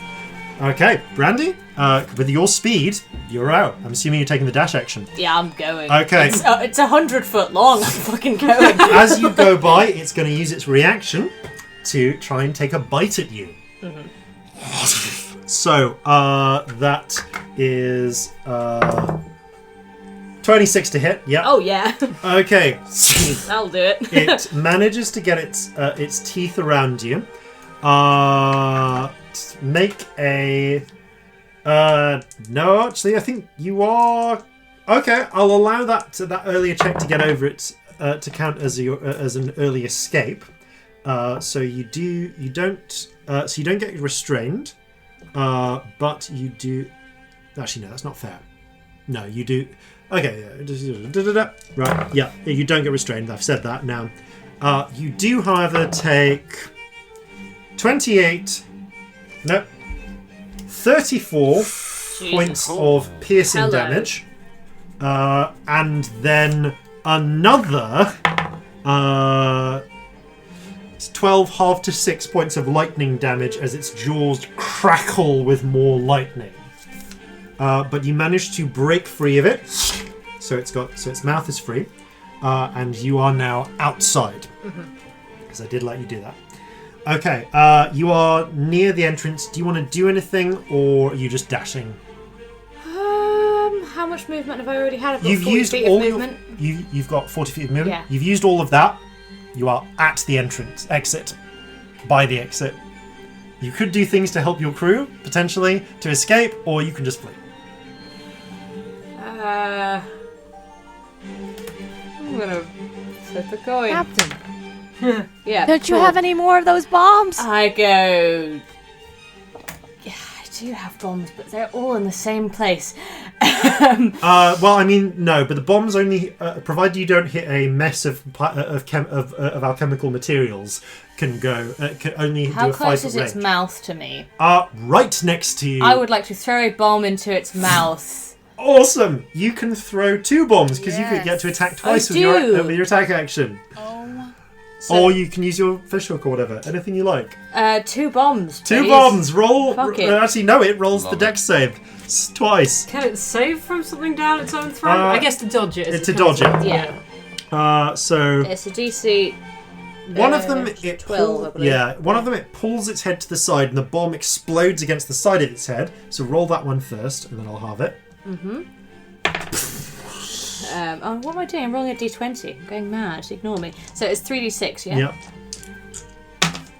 Yep. So that's a 12. Okay.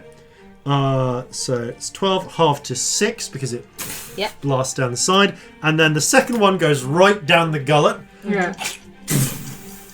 You hear a distant from inside it as its mouth closes.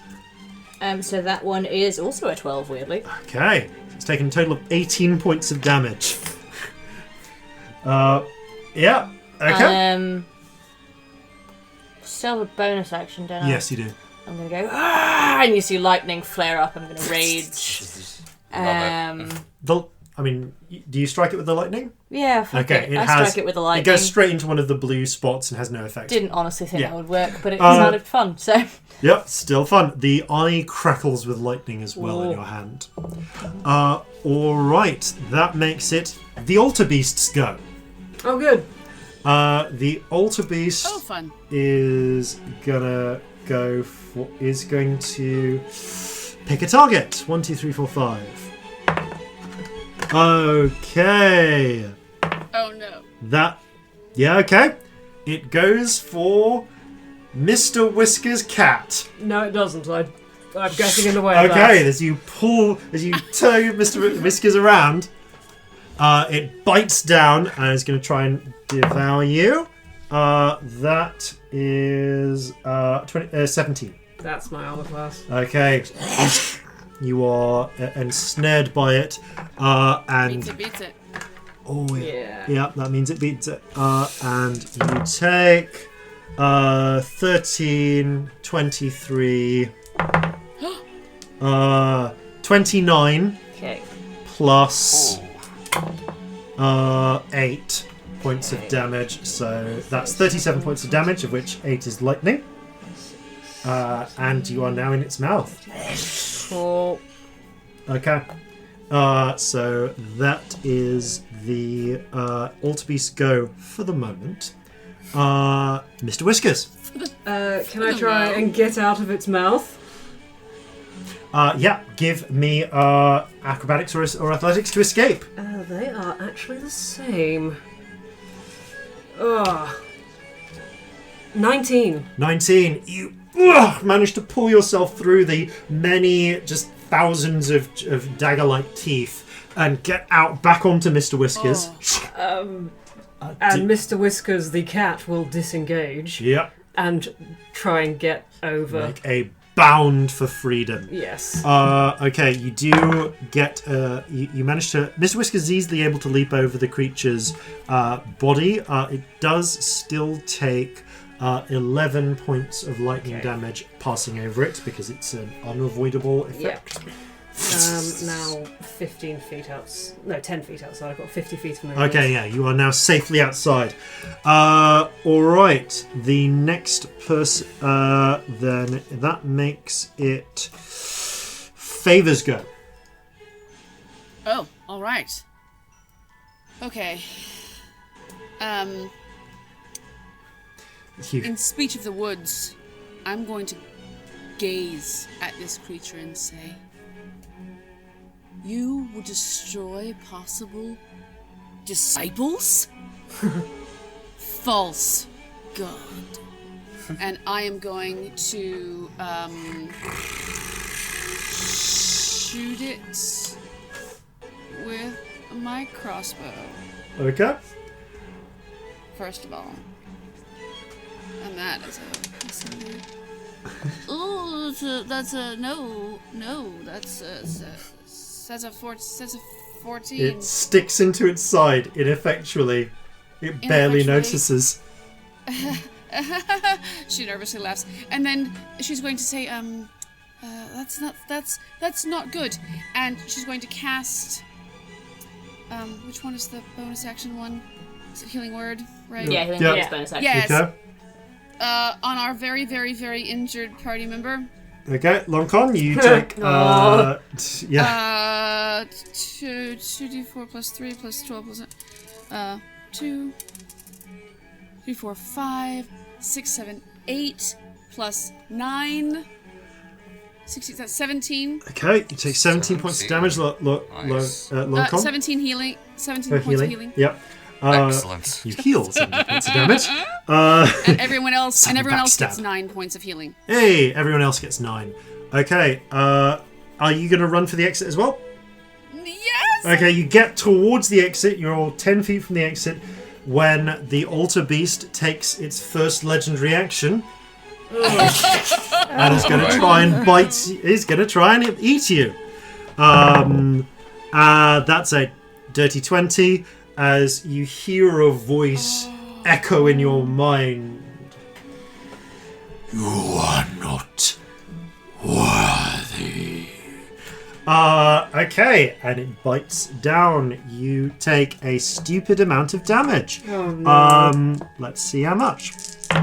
Wait, is someone in his mouth still? I thought someone got out of his mouth. You got it. Yeah. No. But Mr. Whiskers got out of the mouth. It's now it's now putting you in its mouth. Oh. There. So you take. So that's 29. Oh no.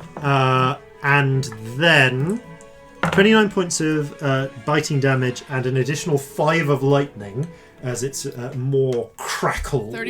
34. Yep. Yeah. 34 points of damage. Right. Okay, you're still alive? I'm still. Yes, All right. I am. Cool. You are currently restrained in its mouth. Okay, next up, it's she. You let go of her now! And I think we all have flintlocks, you said, right? Yes. Yeah. Yep. All right, I'm going to... I pissed it off, I did. I pissed it off. I'm going to look for a good vulnerable spot. Maybe its eyes. How I many mean, eyes does technically, it yeah, have? it's got 3, and there definitely are allies within 5 feet. Roll an attack. No, it's eyes. Roll an attack on its eyes, yes. All If right. you're shooting them. And then 11 again. Total Your damage? favourite number, isn't it? No, Right? that's an attack. 11 what is to the attack. what is the damage for? So is that 11 on the die or 11 total? No, that's total. Oh yeah, no. It tilts its head slightly to the side, and and the shot ricochets off one of the hard scales to the side of it. That's not enough to get through its armor class, I'm afraid. Cool. Can I yeah. hide after that? Where would you like to hide? This chamber is bare except for the altar and the giant slithering creature. You could flee to the outside and hide behind the door if you wanted. All right, I'm gonna flee to the outside. Okay. Doing so, you do take 11 points of lightning damage as you scramble past the creature and it strikes you. And at the end of your turn, it's going to take its secondary legendary action to try and swallow Favour. So it makes another attack against you. 19. Oh no. Favour. Yeah, that hits. Yeah. AC is 15. Yeah, okay. That's all right. That's all right. It's all right. Bring it, you 12, worm. 26, 30, Your mother was a centipede. 38. Do you have do you have 46 hit points remaining? No. Oh no! Okay, you watch as the altar beast just consumes and swallows Favour as they are dragged down into its maw. Do I get any kind of a reaction? You can have a reaction. Yes, you can take a reaction the moment before it starts. Okay, It does the damage. I'll say. The moment before I am completely out of sight down its gullet, I am going to tap the staff on my shoulder and say, shove it up to there.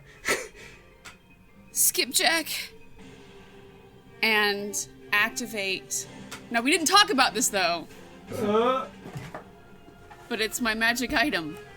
Okay, so long as it's not teleportation based or contains a secret space. It's Staff of the Python. Oh, you're fine then. Love it. So I'm going to activate this 16-foot aqua sea python. Oh. Oh, just this vast blue tinted python emerges inside. So now a snake has appeared inside a giant snake appears inside another giant Inside a more giant snake. It's an Okay. exception. Yeah. It doesn't really do much, but it does give it indigestion. There's part of it wrapped around the Part of it's wrapped around their so arm. It could pull her out. True. potentially. Okay, I will let you make one athletics check on behalf of the giant snake. Come on, Skipjack.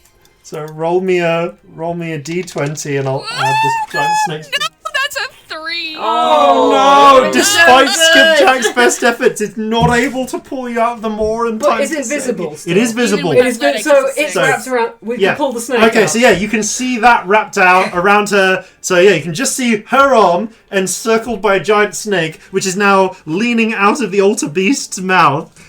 There's one character left who can try to save her, though, and that is Lonkon. I hope you choke. It does seem to be having a little trouble trying to swallow. Lonkon, it's all down to you because everyone else who can escape has escaped. Alright, so... No pressure. Yeah. I mean, I have something I can do from where I am. Yeah, but you've, let's hope this okay, is- you've still got one Lonkon. spell slot, I believe. So Yes, I am going to use that spell slot now. I need to ask DM a question. Yep. Being as this is a beast, would Dominate Beast have any chance of working? Would you know? You're reasonably. Roll me a religion check. Okay. That is a 14. Okay, you're reasonably sure from the entities that you've interacted with in the past that this is the physical manifestation of a very powerful spirit.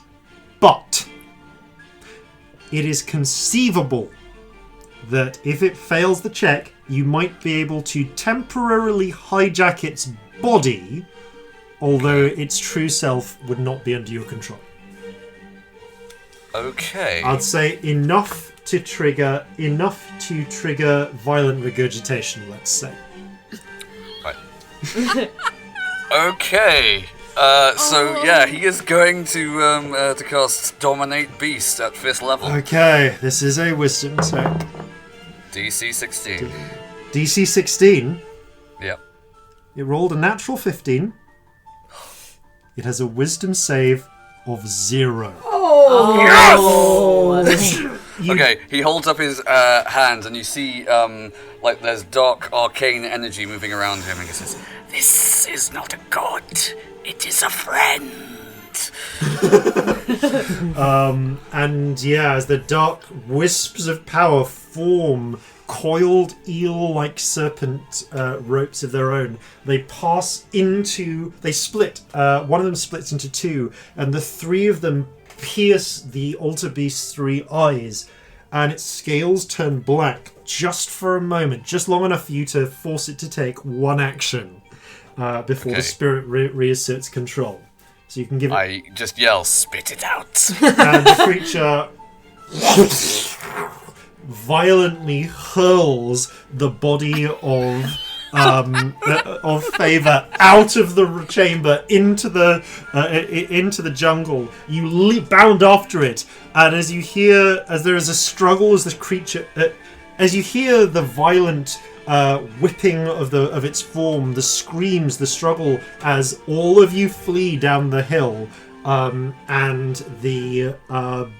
and the spirit is busy wrestling for control of its own body back from Lonkon.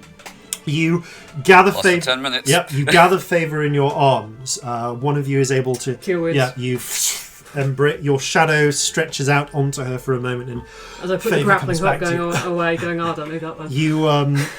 The five of you, well, six of you, including Mr Whiskers, bound down the hill. It is a frantic half hour of running before you make it down. You see the crew gathered aboard, about to the ship almost ready. But as you've been running, 10 minutes after 10 minutes into this 30-minute desperate run, you start to feel tremors, shakes in the ground beneath you. Indiana Jones happening. All of you run up towards the ship, and there is astounded looks from the ship, from the crew. They've just got the Revenge into a barely working state. You can see three figures have sort of taken charge. The familiar forms of your son. Actually, four figures have taken charge. The familiar forms of one of your sons, Vig. The much younger form of a half-orc, who is Marlin, who is also your son, Brandy, as well as Violence and Vengeance. And they seem to be whipping the crew into shape. They are surprised, and in the case of Vig and Marlin, both conflicted and relieved to see you return. I look up at Vig if I'm close enough to talk to him. Yes. And just very quickly call up. Thought them Reavers had taken you back, boy. Glad to see you here.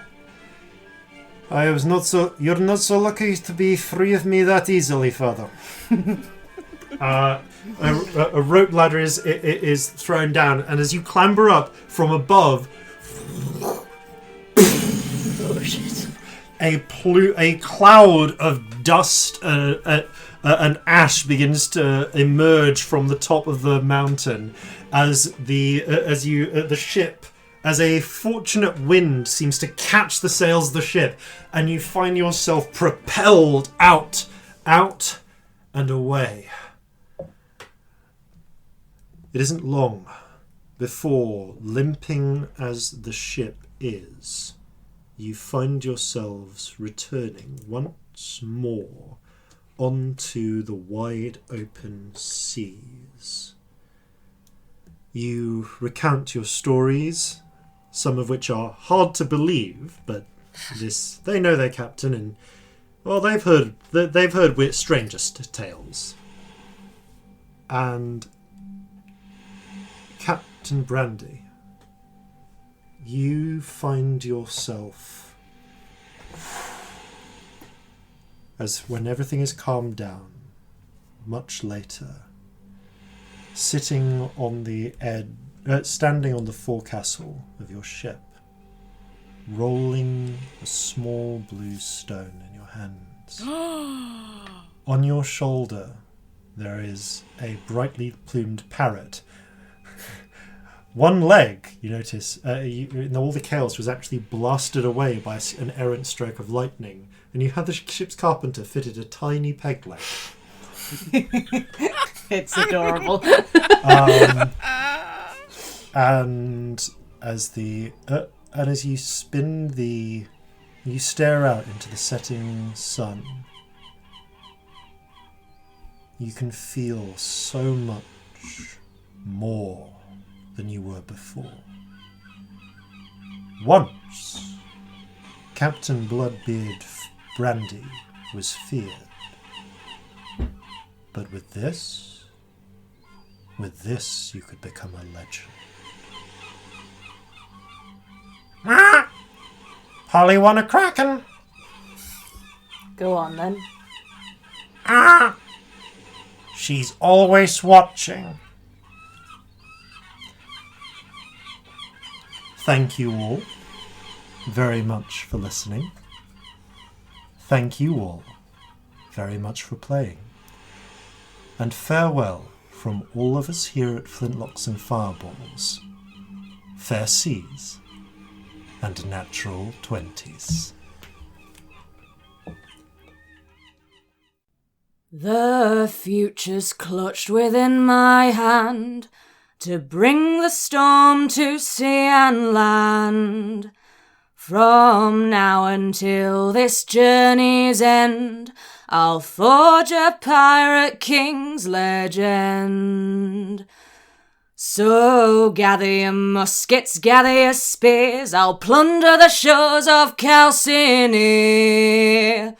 The name of Bloodbeard all shall fear, so come and raid with me, my dear.